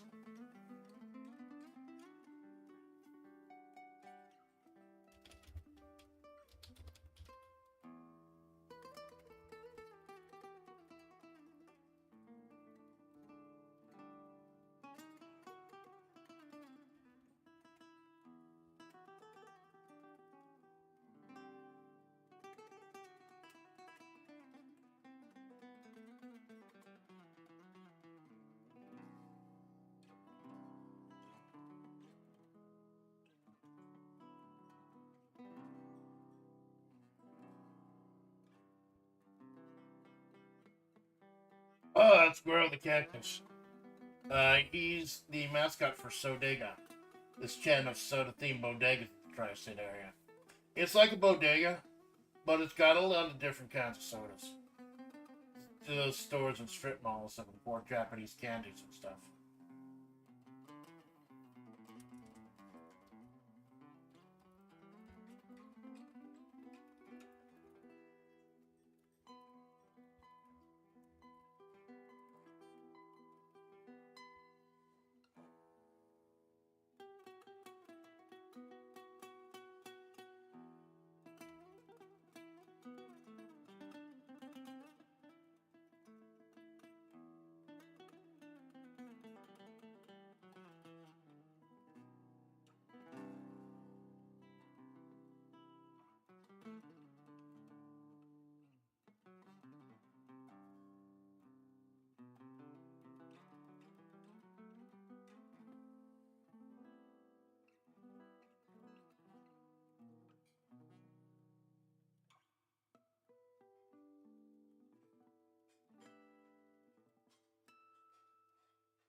That's Guerro the Cactus. He's the mascot for Sodega, the chain of soda-themed bodegas in the tri-state area. It's like a bodega, but it's got a lot of different kind of sodas. It's like those stores and strip malls that import Japanese candies. I went to the worst fucking one of those one day. I went to an absolutely shitty one of those. The air was so filthy and oppressive. It was so fucking gross in there that like the fucking oppressive, filthy air in there like got into the bags of candy, and I could not like appreciate or enjoy my little mocked candies without that fucking nasty air in the bag. Plus, I think the milk one's expired. Be sorry where you fucking shop. Be fucking smart. Alpha nodded, not having been one of those places the longest time, for getting used to be their mascot. Those you two share the same taste that I were. Alpha stated, partially trying to cover her tracks as formerly being Amanda, she knew exactly why this was. Yeah, she doesn't want Amanda to catch on that she used to be Amanda. Because if she realizes, it's like the whole Back to the Future thing. There is like if they actually touched or something like Back to the Future, Southland Tales, etc. Technically, they could rip the fucking universe in half in a time paradox. But remember, time is broken and bent in Mahavra because of the Eldritch War. It broke space-time around the area. That's why all the roads are not Euclidean. That's why time stopped and bent and went in weird ways for the longest fucking time. Because we just don't... And then it only restarted recently. So that stops them from, like, breaking the universe with the two of them meeting and talking.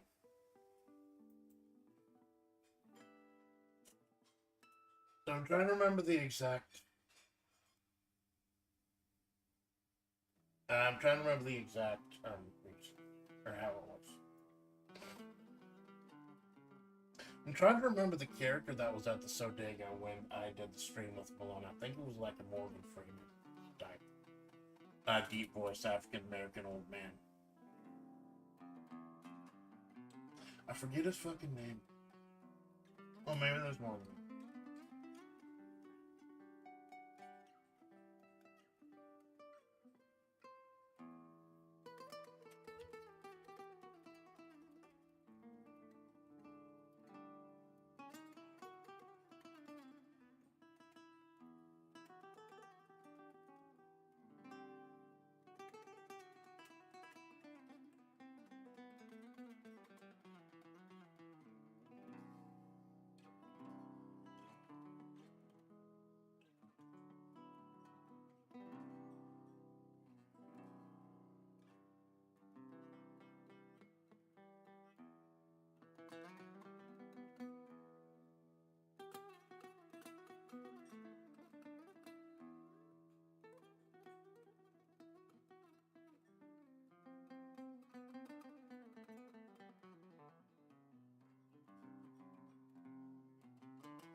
I'm trying to remember how I originally handled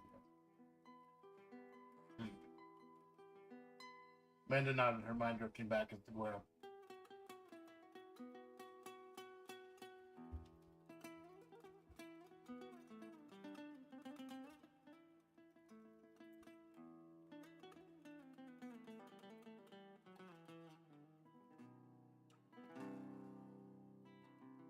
I'm not sure whether I should have just have her tell it, or... Well, good storytelling is show rather than tell, and it's only been 2 hours. I think I've got enough time to actually tell this story. Oh, that'd be a little... I guess this chapter's not going to be as fun as I thought it was going to be, but we got the descriptions, we got the physical descriptions, we got the cool stuff. We're going to get wearing on. But yeah, basically the Sodega is like a beverage station. They had a lot of them in the desert. Like, just get in, get some drinks. Maybe snacks, maybe they had a little food.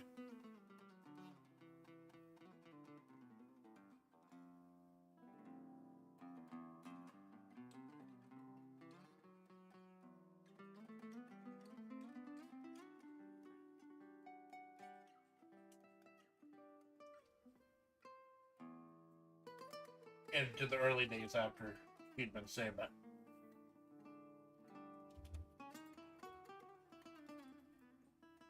Oh shit, I forgot about that. I should probably turn on the numlock. I don't know why the numlock is off.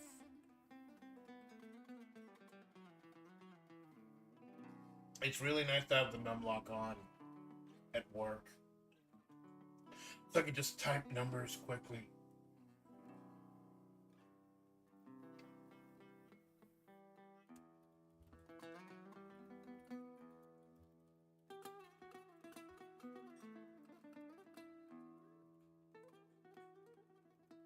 I'm not going to go too into the night that Amanda was patched up by Sandy.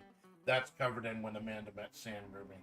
It was very gory, very gruesome, very 90s anime OVA type of situation.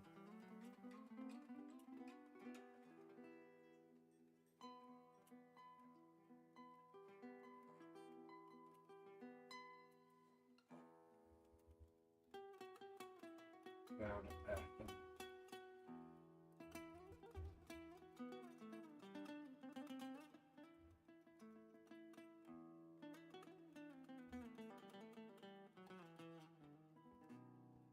coyote, quote unquote, god. She's an emissary to the gods. She's kind of like a half god. Not half god, like she's as close to a god as any of us mortals are ever gonna get. You'd like traces of if you play Fear and Hunger. She's like traces of.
I always like to look at the beverage stations they had around here.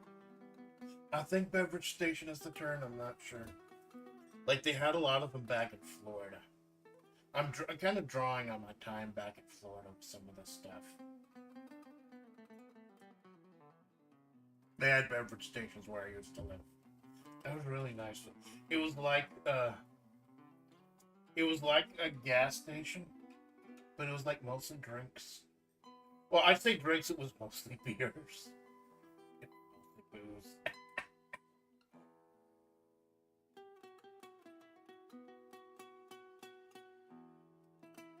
What's a good name for an old man?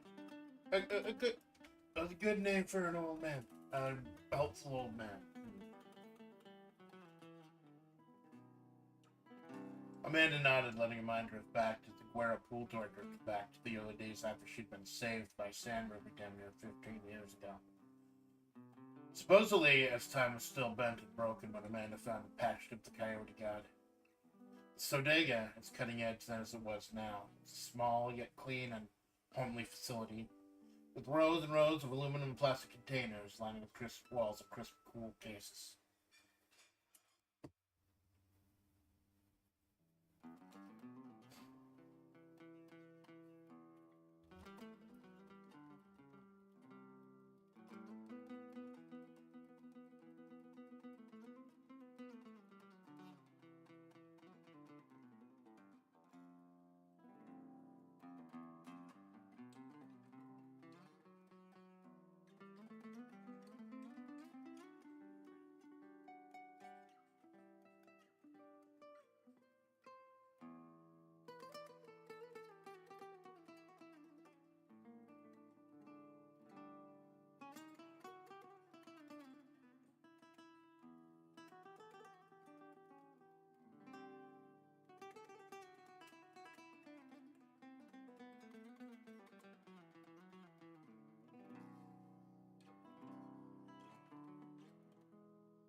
Those refrigerated cases, lovingly maintained, were the savior of many a parked traveler, and the kiddies delighted in seeing Guerro, the thirsty cactus.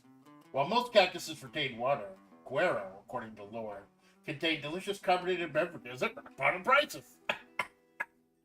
And he was happy to pass the savings on, or that happy to pass the savings on to you!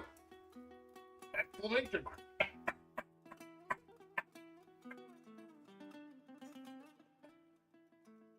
And a little bit of levity because things are going to get dark. A little bit. I apologize for that, by the way. I know I go into planning something silly, something funny, and then things get dark for a little bit. Um, it's just how the fucking story goes. Maybe it's just me in my mind.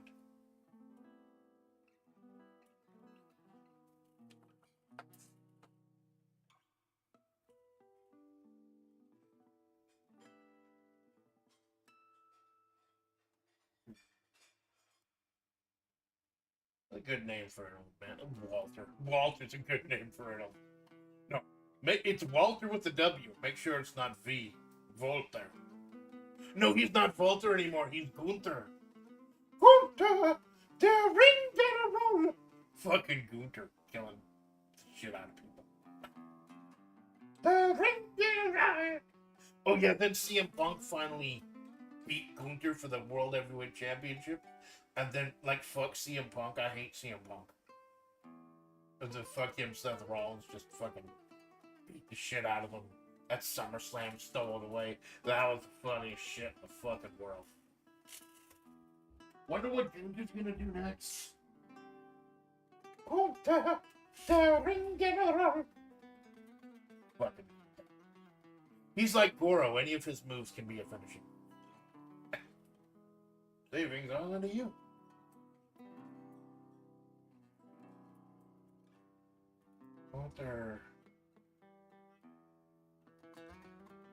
Walter Gunterson. That's good fucking.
Walter Gunterson, an 80-year-old African-American male, sat calmly behind the counter, ready with a cheerful smile on a khaki ship agave lava popper.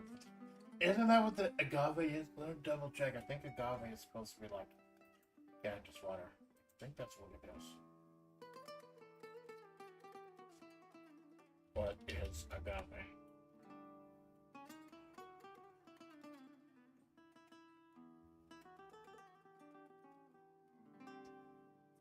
Agave comes from a plant native to summer and region of the Americas, dry with somewhat rain, especially Mexico and the Caribbean. So it's not a cactus, but it's cactus adjacent. The type of stuff you found in the arid regions of the Americas. So it's not a cactus. Agave's not cactus. But it's another plant, like, found in similar areas. So it still fits. It still fits. Because I know they put agave in the fucking death water. Liquid death. I love liquid death, but it's too fucking expensive. It's double the price of of normal drinks. So I only get it for special occasions. It's fucking great, but it's not like fucking 6 cans for $9. Holy shit.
beer or something.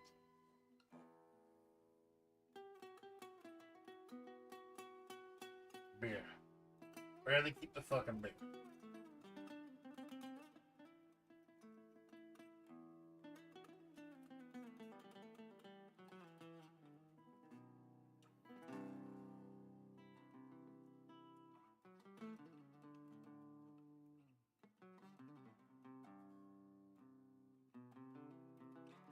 That igloo was a fucking funny term for it.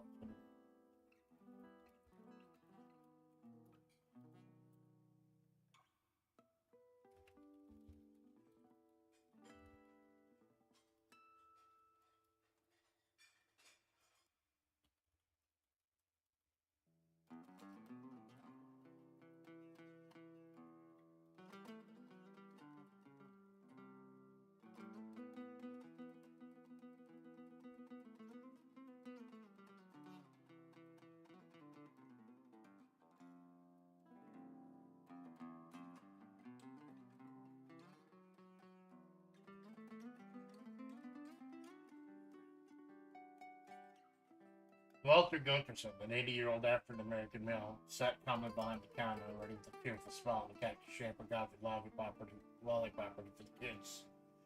While he wasn't prepared for, however, was a pair of seemingly twin sisters, one dragging the other by the neck through the store.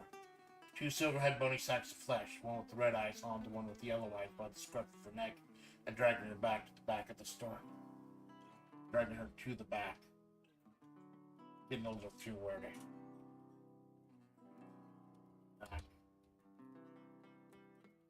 But then...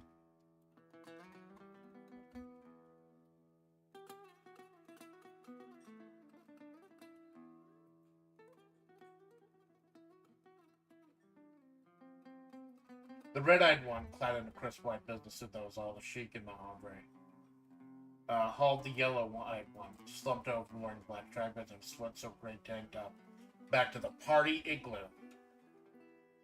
That sounds corporate and fucking stupid enough. Come down to the Sodega. Check out the party igloo. You get your party started early. A walk-in beer cooler. It wasn't until they were in the beer cooler that yeah, they got walk-in beer coolers in Florida. You just walk into the fucking cooler. It's kind of fucking dope. I don't know if they have them here. I haven't checked. I remember they had them in Florida. I don't like how much of Florida is showing up in the harbor. It's fucking scaring me. They had fucking drive-through alcoholic places too. You could fucking drive and get a beer. It's fucked up. I don't know if they still have them, but they used to have them. Red-eyed one let the yellow-eyed one slump to the ground, a sobbing mess of tears and sweat.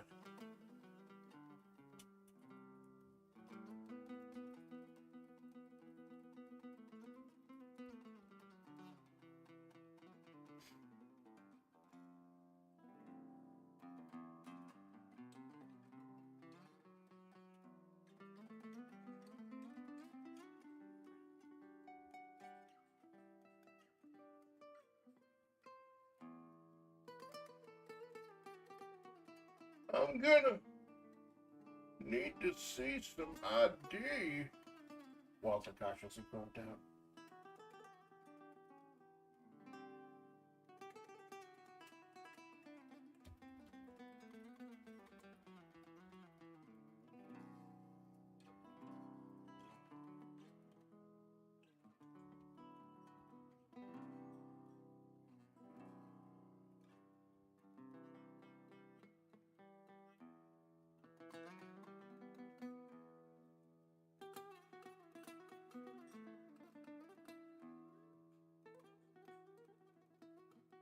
I mean, we know who they are, but their names haven't been stated in the story yet.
I think I know how this is gonna go.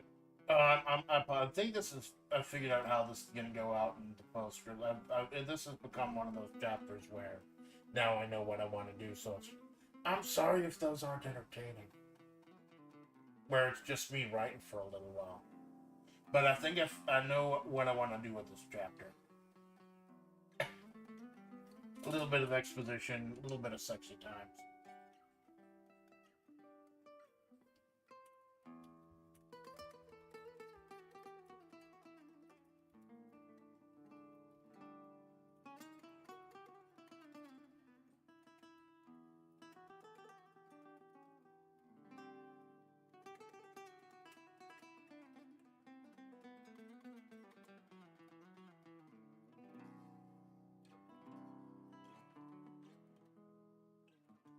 Not again.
go ahead and read a little bit right now. I don't know if the stream gets flagged because it's too much of the background music playing at once without anything interrupting. I don't fucking know.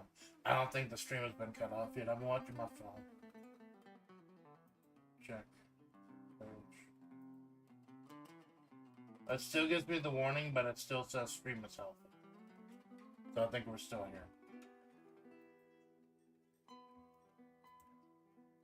The red-eyed one, clad in a crisp white business suit, was all the chic in Mahavre. All the yellow-eyed one, slumped over and wearing black track pants and a sweat-soaked gray tank top. Back to the party igloo.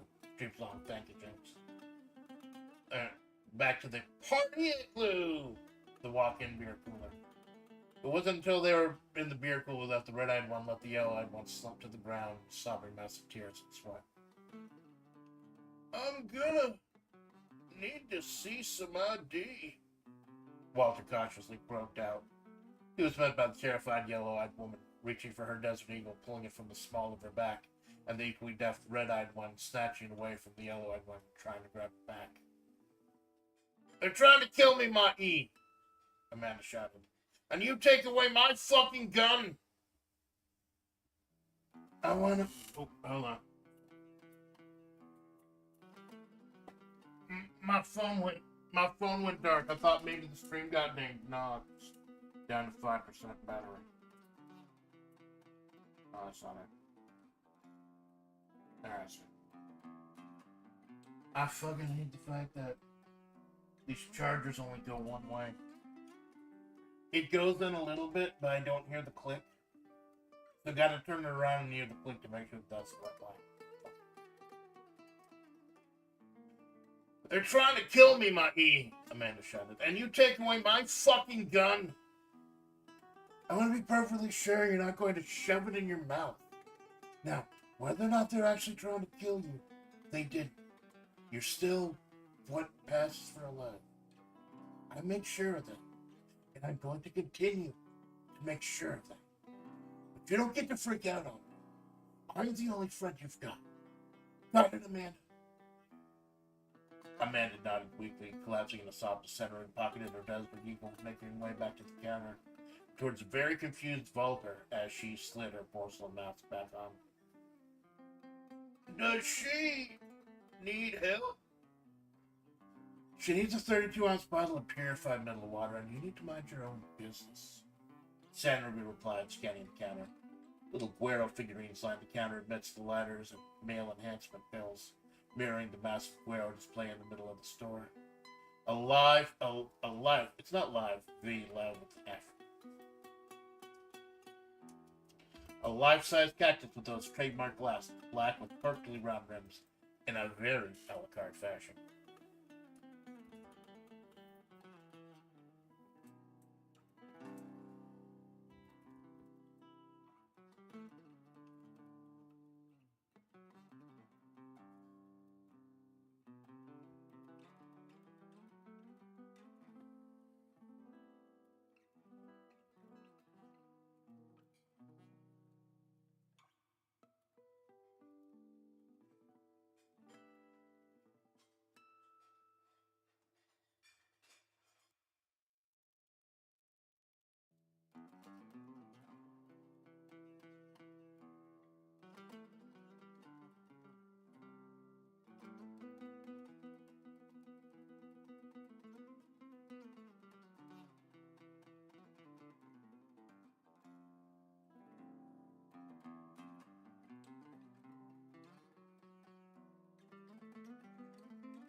Jaundice.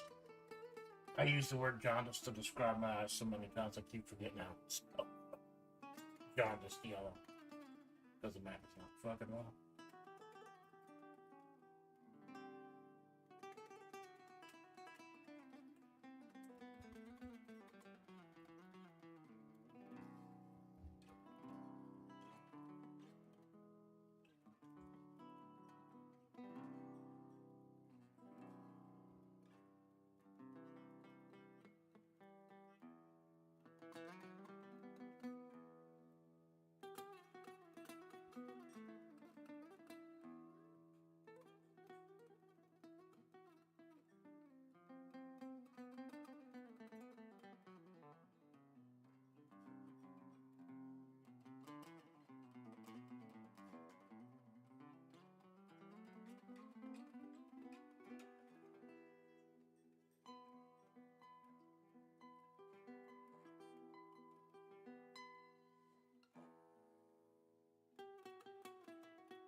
Again, kind of tie back to Sand Ruby's role earlier in the channel and what she used to be.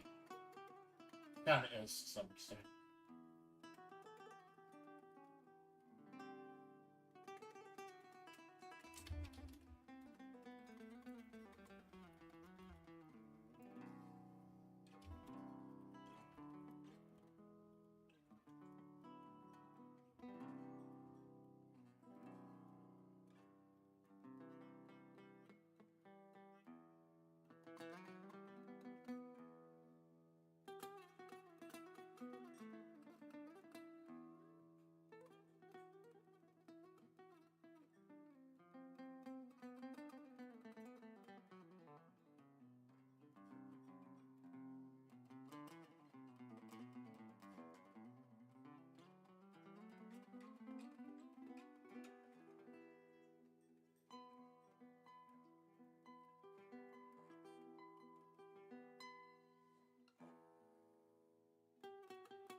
Whose face is on? Whose face is on it?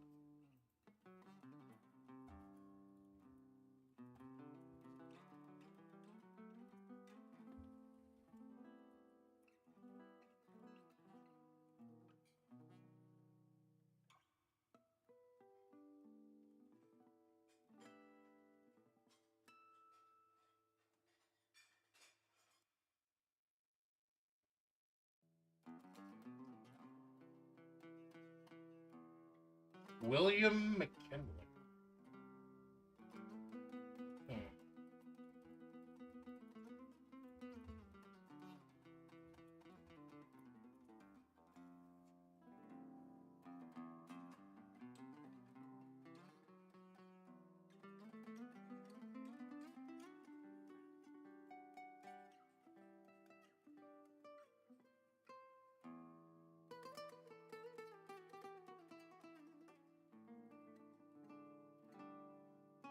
Ah, yeah, it's legal tender.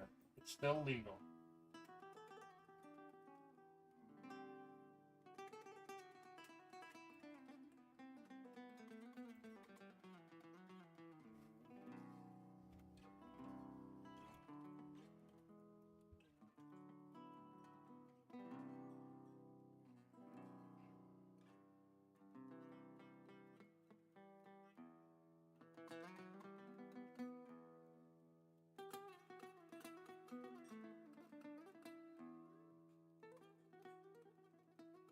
Can't find combos anymore. I used to fucking love combos. They're these like little pretzel roll things. Like tiny little pretzels with like cheese and cheese dust. I can't find them anymore. I fucking love them.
Yep, that's what I thought would happen.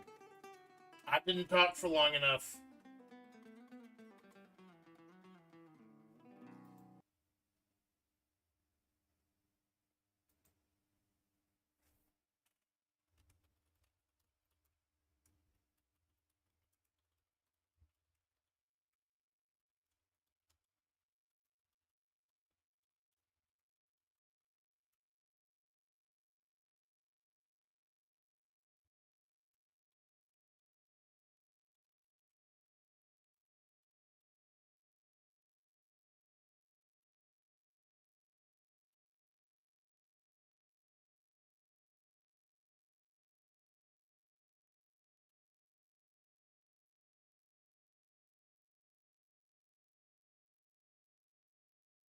There should be no audio coming in except for me.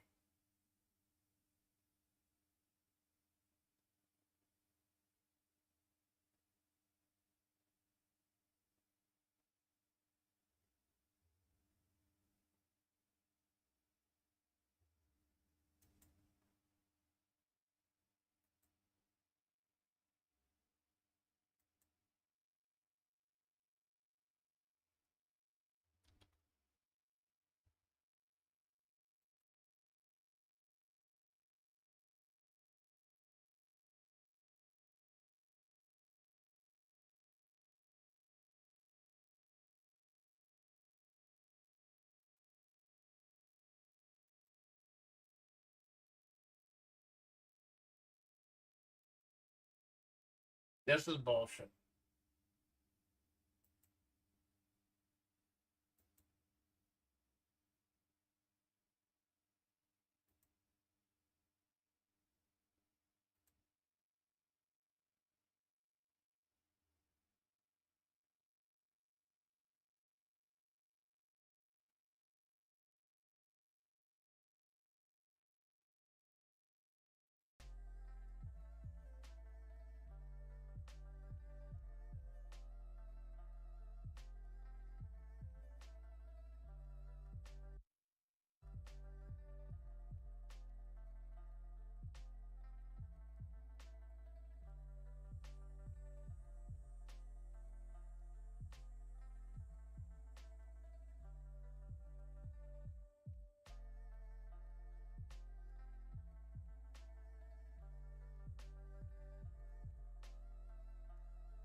Are we alive? Are we alive? Can you fucking hear me? Did everyone fucking leave?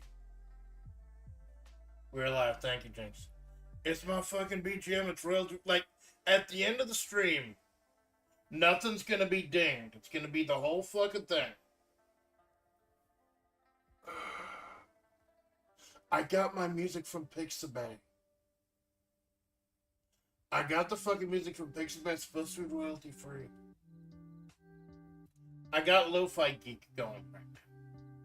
Royalty free lo-fi I've used before. Like, I used it, I think it was like a 4. It doesn't fit the Mojave vibe, though. It doesn't fit the fucking vibe.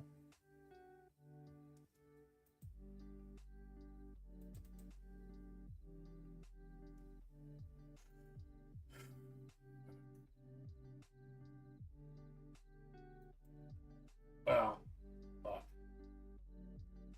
I'll try turning it on again. Like, at the end when I read the full thing. Because like I said, I think it was just... It was uninterrupted for so long because I had such a nice long passage to write. Like, good passage. Because I'm just fucking feeling it right now. I gotta look into a new beat. Fuck. I love my BGM so much, I gotta look into a new fuck shit.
I gotta find a new background for the fucking writing.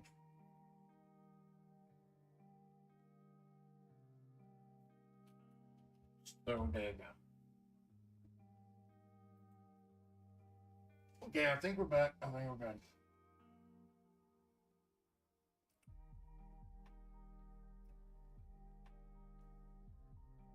Does she need help? She needs a 32-ounce bottle of purified mineral water, and you need to mind your own business. You need to mind your own business. Senator replied, scanning the counter. Little Guerro figurine inside the counter amidst the ladders and male enhancement pills, mirroring the massive Guerro display in the middle of the store. A life-size cactus with those trademark glasses, black with perfectly round rimmed in a very a la carte fashion. San Ruby grabbed the sunglasses, making her way back to the party igloo where Amanda had slowly started piecing itself back together, wiping her red-rimmed and jaundiced yellow eyes. San Ruby slid the glasses onto Amanda, shielding those weak, vulnerable, dead eyes from the world. Appearance is everything, Amanda. They don't know how weak and broken you are unless you show them. So you straighten up, shoulders back, chest out, and even if you don't act like you own the place, act like you've fucking been there before. Alright. Amanda slowly nodded, her eyes hidden by Guerro's sunglasses. She reached Dave for a Four Loko, which Sandra swiftly swatted out of her hand. Amanda, composing herself, settled for a bottle of purified water in the back of combos. Hey! Walter said cautiously, mod for the W in the mask in his pocket. Those sunglasses are part of the display. Sanruby, featureless porcelain mask firmly on, reached over and grabbed the vault about the shirt pocket and stuffed a bill in there, roughly letting the old man go. The old man fished it out, seeing William McKinley's face staring back at him, and being old enough to remember when the United States government still made $500 bills. We were never here, Sanruby remarked, making her leave, brushing past an elderly woman. She dragged a man out of the store and back into whatever shitstorm the man had gotten herself into.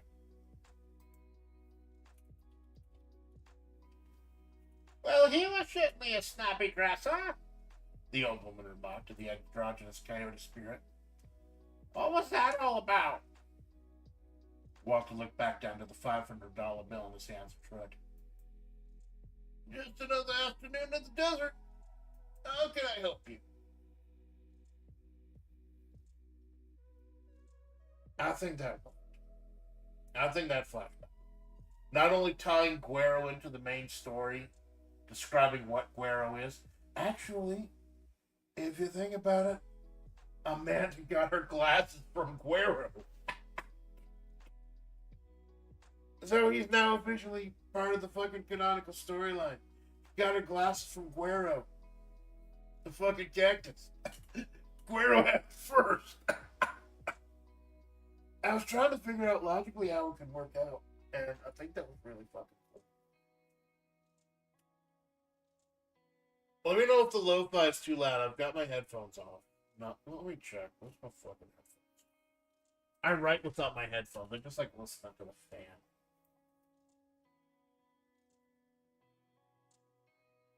Yeah, they don't have the Japanese lo-fi anymore, but I figured this one would be better. Doesn't fit the mood, though.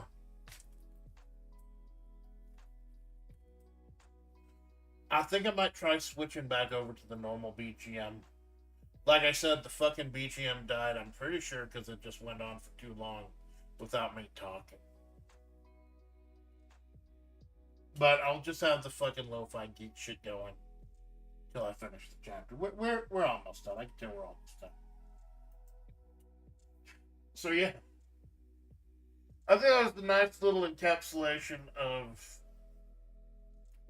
what Sand Ruby and Amanda's very early life was like. Amanda being beaten down, bloodied, and fucked up by Mahavre, and Sandy trying to patch her up and toughen her up. To like mixed results. And why Amanda may not be cool, she tries to project cool because that's how she survived. And that's what Sam Ruby told her to do. And a little I feel like that little. It was just gonna be like a little throwaway flashback to how Amanda got her glasses. I feel like that actually did a lot of good, establishing her character early. Amanda, we're filling in the gaps in the story, chapter by chapter.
Modern day, Amanda slowly roused herself from the daymare as soon as she noticed the monstrous shelf of pectoral muscle blocking the sun.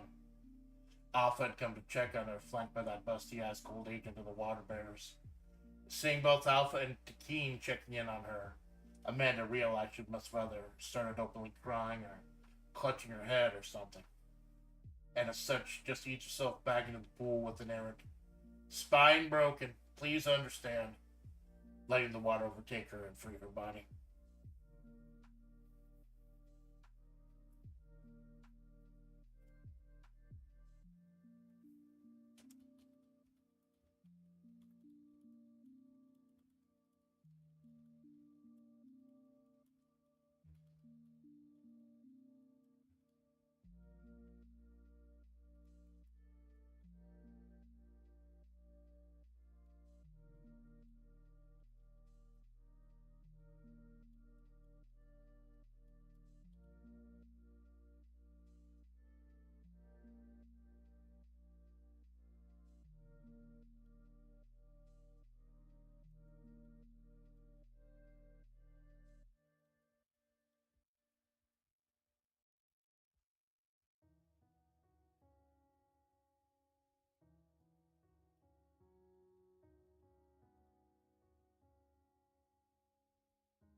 Back in the modern day, Amanda slowly roused herself from the daymare as soon as she noticed the monstrous shoved pectoral muscle blocking the sun. Agent Alpha had come to check on her, flanked by that busty ass full agent of the water bears. Seeing both Alpha and Keen checking in on her, Amanda realized she must have either started openly crying or clutching her head or something, and as such just eased herself back in the pool with an errant "Spine broken, please understand," letting the water overtake her and free her body. Alpha sighed, easing herself back into the pool and driving the water level up a few feet as Takeen nimbly dodged the splash, making her way back to a pool chair. "You think she'll be all right?" the Navajo agent mused openly. Alpha just sighed, her monstrous pecs heaving with the effort. "Only time will tell," the one from the future said to the one from the past. Just another afternoon in the desert.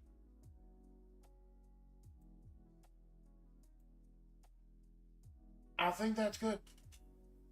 A shorter writing stream than usual, but this wasn't supposed to be a massive chapter. This was supposed to be a bit of a recap. This was supposed to be establishing Guerro and a bit of a flashback to early Amanda and why she tries to solve her problems the way she does now, trying to at least project confidence and project coolness. Why she yells so much. Why she gets irrationally angry so much. I was gonna add one last scene with the quote unquote dying San Ruby in the modern day, but I don't think it needs it. I think it's good here. So I love the lo-fi. I do. I love the fucking lo-fi geek. But hold on. But I hate.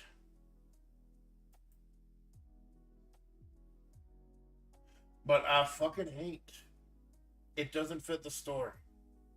So I'm gonna go ahead and mute the lo-fi geek. I'm gonna turn on my normal BGM again. I'm gonna do the read. Because if I'm constantly talking, it shouldn't recognize it, shouldn't ding me again. Because like I said, I think the reason it actually straight up dinged me was because I'd stopped talking and I just had the song itself playing for a while. Because I'm looking at the live streaming thing now, the stream health, and it just says stream is healthy, excellent connection. There's no like warning sign or anything. So there we go. Try it one more time. Gonna try reading the whole story and see if I get fucking muted again. Keep my eyes on the phone. Gonna keep fucking talking. Actual fitting BGM back then.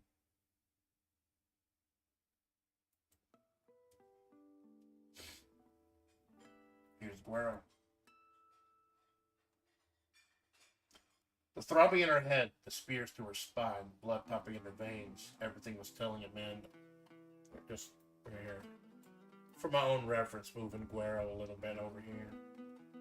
Just double checking. Checking on my phone. And also using that as a signal to myself so I can timestamp later when I do the final read. Because I'm thinking of doing just one big compilation of all the final reads. So you just get all of the story in one video. But I always do this, I always read it at the end. The throbbing in her head, the spears to her spine, the blood pumping in her veins, everything was telling Amanda she needed to disengage the call and hurl her headset through the nearest monitor, window, or door. The only thing keeping her sane at the same time maddening her was her screaming like looming behind her, the far end of the motel room, separated by her notoriously oversized bed. The thought, the temptation that she could just say fuck it and go live at any time. Deal with the consequences later. Because in the back of her mind, she didn't have a lot of laters left. But Desert Salt LLC had paid her decently enough, and she still, for now, had to trade dollars for goods and services. She hadn't fully committed. Change the mic. Since I'm looking at my monitor now instead of the laptop. She hadn't fully committed to returning to Monkey and scavenging in the desert like a buzzard. Buzzards. Amanda shivered a bit. remembering the last thing that eagle saw. Those buzzards eating her entrails before whatever isekai drug did kicked in. Snap back to reality, or something Amanda forced herself to do more physically, more and more often these days. Whipping her head back and promptly cracking her spine and catching a mouthful of scraggly silver hair from her treble. Staring at the correct screens now, the ones that demanded her immediate attention, not the one with the idling fishing game keeping the ring going. Staring at the lists of coordinates, live data trackers, spreadsheets, and data. I'm deeply sorry. Amanda spoke secretly into the headset, trying to alleviate the Tom Waits-esque rasp for the benefit of the fuming vendor on the other end. But unfortunately, we don't have any control over our end. Ever since the roads in Mahavra became non-Euclidean, it became harder to travel from place to place. And as I'm sure you've noticed, it's getting harder and harder to hail radio-free Mahavra and get free signals coming out for assistance and guidance. We've been exploring other methods of navigating our roadways, but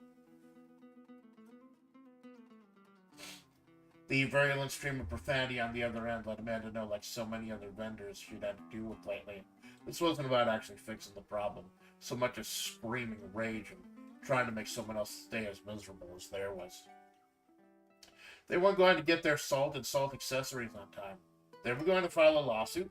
They were going to call their senator. Good luck, Maharib, in an autonomous region since the war. They're going to call your boss. They're going to call your mom and call her a skanky bitch because she didn't raise you right. Company policy was you couldn't hang up on a client regardless of how rude they were. The company was hemorrhaging money right now and needed every subscription they could get. But there are no rules against temporarily muting yourself and screaming into a pillow till your throat was so raw you earned that rasp in your voice. Eventually the vendor hung up, and Amanda got to organizing the logistics and paperwork necessary to process whatever that little shit wanted. Since Amanda started working from home, the physical injuries and repetitive stress of actually wanting to solve herself gave way to mental anguish. John Oliver once joked that there's nothing in the world more stressful than an 8-minute phone call with a stranger. Sometimes Amanda's went over a half hour. It's both a blessing and a curse that Desert Salt LLC was slashing people's hours and sending them home early once their work was done. One of the drawbacks of no longer doing the physical aspect of the job. As soon as she logged the last vendor of the day and got the okay from her department head that her presence was no longer required, Amanda yanked the USB camera out of her laptop and immediately stripped out of her black and yellow business suit, exposing the conservative black one-piece bathing suit underneath, exposing her bony and scar-ridden frame. The reflection stared back at her through the laptop with 2 monitors in front of her. She tried not to throw up as she clocked out. It was early enough in the day that her senpai, Cara Malone, hadn't started streaming yet. And to be honest, even if she had, Amanda would have had to miss this one. She was angry and grumpy enough as a baseline. Today was just going to make it worse. Grabbing the bottle of sunscreen, towel, and wallet, the roadkill in a one-piece swim made her way outside of the motel room, opening the door to room 21 and immediately being reminded that it was a good 110 degrees Fahrenheit, 43 degrees Celsius outside. Water was probably piss warm at this point, but she didn't hear any loud roaring music or screaming kids, so she was going to take what she got. She'd almost made her way to the pool when the few comforting, cheerful voices in her life caught her attention. The tiny Lagomorph. Lego, L-A-G-O, Lagomorph. General Beauregard Bun Hasselpfeffer, veteran of the Eldritch Wars all those years ago, was dolled up in the most fabulous dress and scarves, with a big sack of Halloween candy for her grandbabies. Granted, it was the middle of August and the desert smells of the chocolate probably already melted messes. Still. Get a boy alive out there, Amanda! Bun remarked. Hey, whatever gets you outdoors, right? The old general smiled playfully, her pink ears twitching a shot for Amanda what, at some point, was probably a Three Musketeers. Amanda declined, waving Bun off. Gonna see the grandkids today? Which ones? All of them! Bun enthusiastically remarked. On a family reunion a couple states over, looking at potentially living with them. Mahavra ain't a place for an old warhorse like me anymore. You dig? Amanda nodded. The overly affectionate Bun wrapped her arms around the roadkill for her cold, dead flesh. I wish you'd come with me, Amanda. This place ain't good for you. Amanda nodded, hugging back. The suggestion lingered in the back of her mind as Bun Bun made her way to one of several large wood-paneled station wagons. After the war, Bun Bun tried to fill the emptiness of her soul with one affair after another. She was a good mother to all and a good wife to none. She still had her own demons to fight, but she died to defend her children and grandchildren from ever seeing them. Her U.S. military counterpart, the femboy glowing Juliet Romero, hadn't been seen since that one day when he tried to track down Amanda Splatts and ended up hacking him into Carl Malone's mechs in a failed attempt to bring the muscle-bound behemoth down. It wasn't until the hospital felt her family had disappeared over the horizon that Amanda realized she'd gotten several gobs of Twix, Baby Ruth, Snickers, melted to her one piece. She paid it no mind, making her way to the pool and taking a seat in one of the small deck chairs. "You can't leave." A crisp, cold British voice reminded her, shocking Amanda out of her reverie. Amanda, who had been distracted looking at the hulking, muscle-bound behemoth that was Alpha, lounging around in the pool in the same outfit she was wearing. Obviously not the same size, although in Alpha specs the fabric was barely put into life. Amanda turned her head, eyes falling on the tan-toned, jaw-droppingly flawless body of Agent Takeen, lying under the umbrella, barely clad in a green two-piece that matched her hair. The ice-cold water bearer didn't even bother looking up at Amanda as she continued, keeping her eyes on her book. "Even if we would take what Sandra would be set at face value, that the water left this place with the gods left, I'm still dedicated to bringing the water back. That means finding a way to bring the gods back to this place, and that's my mission. Which means it's your mission."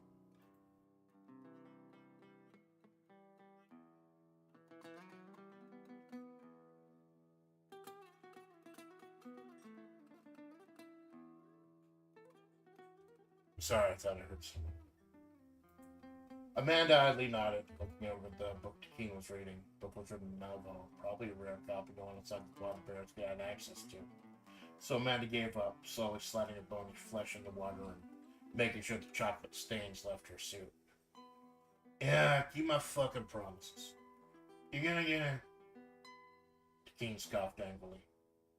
"Absolutely not. Filthy mockery, pure one. Chemicals polluting the water, probably enough to burn off my flesh." Amanda shrugged, slowly easing herself in. "Oh, that's better than piss." "Why are those the only two options?"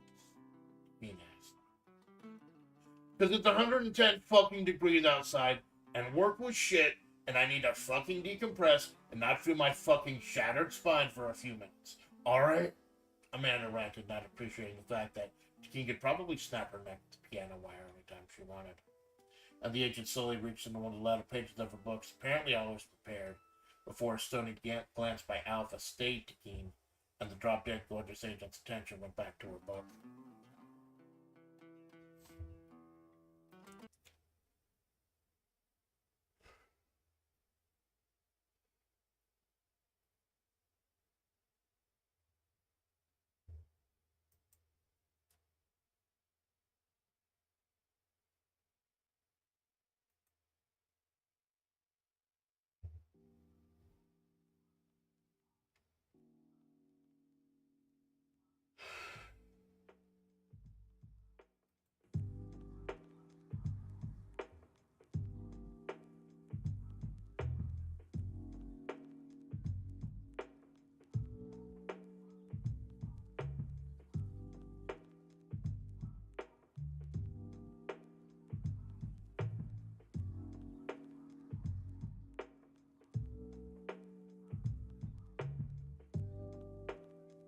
I'm changing BGMs.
Okay,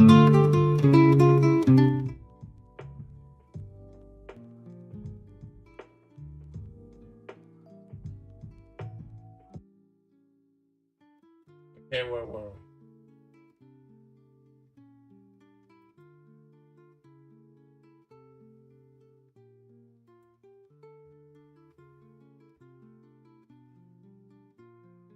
Because it's 110 fucking degrees outside and work was shit, I need to fucking decompress and not feel my fucking shattered spine for a few minutes. Right?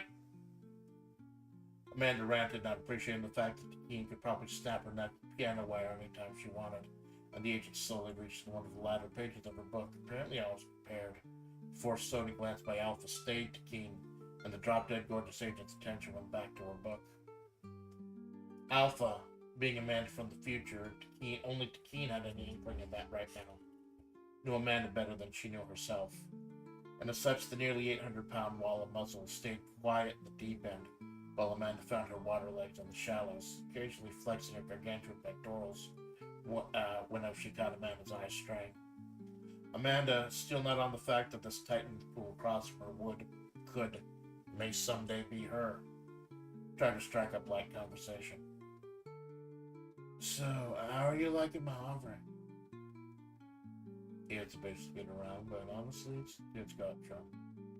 I keep seeing this little guy around, though. Alpha replied, gently tapping a floating pool toy towards Amanda. Amanda's sight focused on what appeared to be a cactus in swim trunks, floating in a fancy O-ring, just lazily gliding around atop the water. Promotional pool toy, no doubt left behind by one of Bum Bum's grandbabies. That's Guerro the cactus. He's a mascot for Sodega, this chain of soda-themed bodegas in the tri-state area. It's like a bodega, but it's got a lot of different kind of sodas. It's like these stores and strip malls that import Japanese candies and stuff. Alpha nodded, not having lived in one of those places in the longest time, forgetting he used to be their mascot. I noticed the two of you share the same taste that I were. Alpha stated, partially trying to cover for her tracks, as formerly being Amanda, she knew exactly what this was. Amanda nodded, her mind drifting back as the Guerro pool toy drifted back to the early days after she'd been saved by Sand Ruby, damn near 15 years ago. Supposedly his time was still bent and broken when Amanda was patched up and found by the Coyote God. Quote-unquote God. Sodega, as cutting edge as it was then as it was now, was a small yet clean and homely facility with rows and rows of aluminum plastic containers lining the walls of crisp pool cases. These refrigerated cases, lovingly maintained, were the savior of many parched traveler, and the kiddies delighted in seeing Guerro, the thirsty cactus. While most cactuses retain water, Guerro, according to lore, quote-unquote, contained delicious carbonated beverages at rock-bottom prices, and he was more than happy to pass the savings on to you. Walter Gunterson, an 80-year-old African-American male, sat calmly behind the counter, ready with a cheerful smile and a cactus-shaped gummy lollipop ready for the kids. What he wasn't prepared for, however, was a pair of seemingly twin sisters, one dragging the other by the neck through the store. Two silver-head bony sacks of flesh, one with red eyes hauling the one with yellow eyes at the scruff of her neck and dragging her to the back, still within his line of sight. The red-eyed one, clad in a crisp white business suit that was all the chic in the Havre, hauled the yellow-eyed one, slumped over and wearing black track pants and a sweat-soaked gray tank top, back to the party igloo, the walk-in beer cooler. It wasn't until they were in the beer cooler that the red-eyed one let the yellow-eyed one slump to the ground, sobbing a mess of tears and sweat. I'm gonna need to see some ID, Walter cautiously groped out. He was met by the terrified yellow-eyed woman reaching for her desert eagle, pulling it from the small of her back, and the equally deaf red-eyed one snatching it away as the yellow-eyed one tried to grab it back. They're trying to kill me, mate, Amanda shouted. And you take away my fucking gun! I want to be perfectly sure you're not going to shove it in your mouth. Now, whether or not they were actually trying to kill you, they didn't. You're still what passes for alive. I make sure of that. And I'm going to continue to make sure of that. You don't get to freak out on me. I'm the only friend you've got. Got it, Amanda?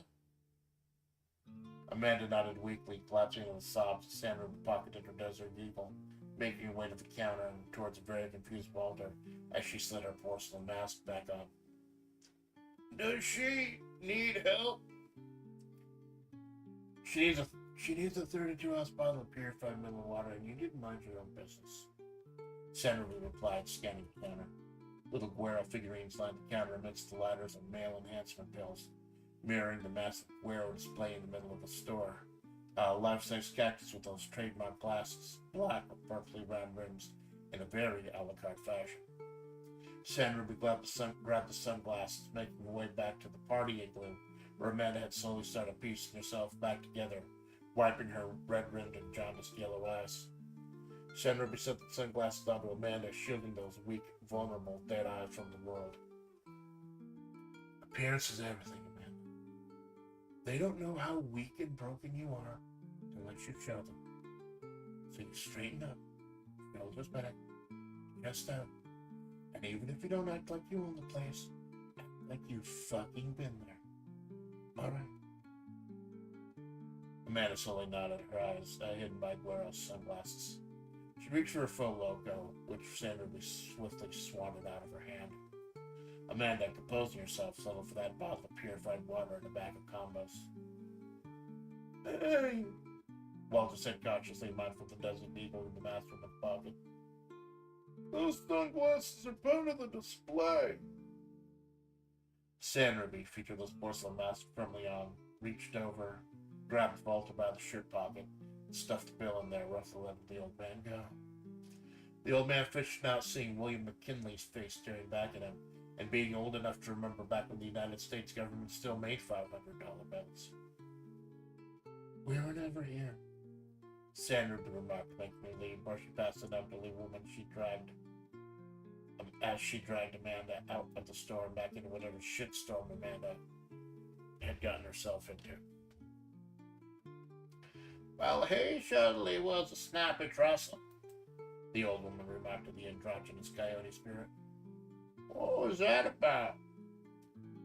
Walter looked back down at the $500 bill in his hands and shrugged.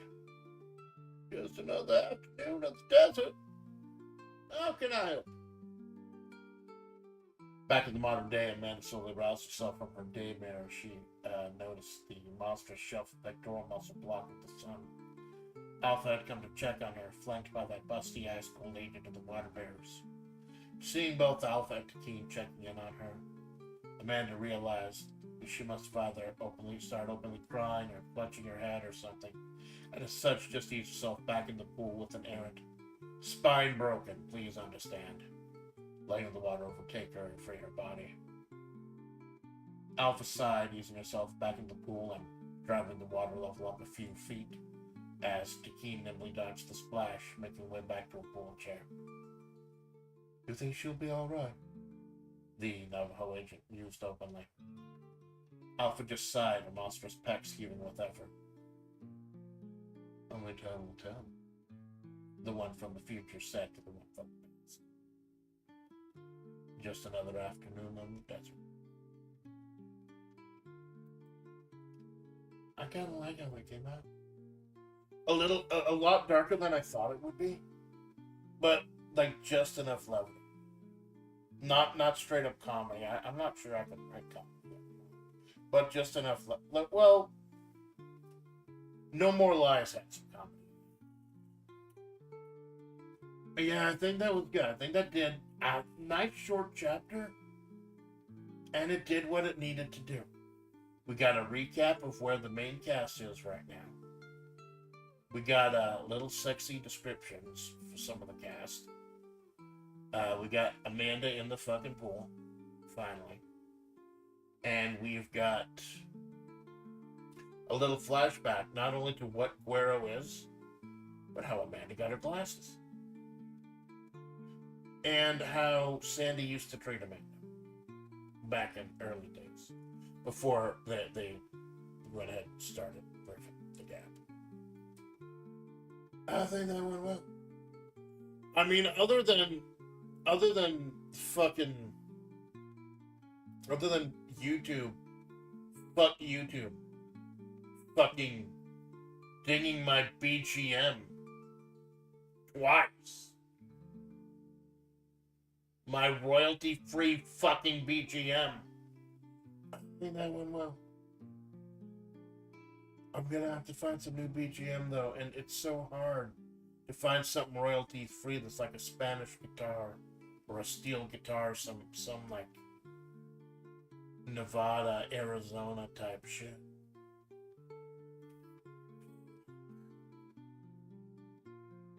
For those of you who stayed during my stream getting dinged twice, thank you. For those of you who are honestly interested in the story of Mahavri, thank you. I know there's not a lot left, and know a lot of my older fans have left. But for those of you who are following the story, those of you who are interested in the creative writing, it's the thing that keeps me going. Even though I haven't been able to write for a while. Still want it to be the primary thing on my channel. The lore and the creative writing stuff keeps me going. I may not touch on it as much as I did in year one, but I still want to tell a story with this channel. Still want to tell the story. And I hope you like that story. There'll be more of the story to come. I'm alone. Thanks for stopping by. You probably fell asleep 5 minutes in. That's cool. Darren, thanks for stopping by. Gwen, thank you for stopping by. James, thank you for stopping by. Thanks for keeping an eye on my stream getting repeatedly fucking dinged again and again. Lurkers, VOD watchers, second screen saints. So pissed off I have to change my fucking BGM now. Really not fucking happy about that.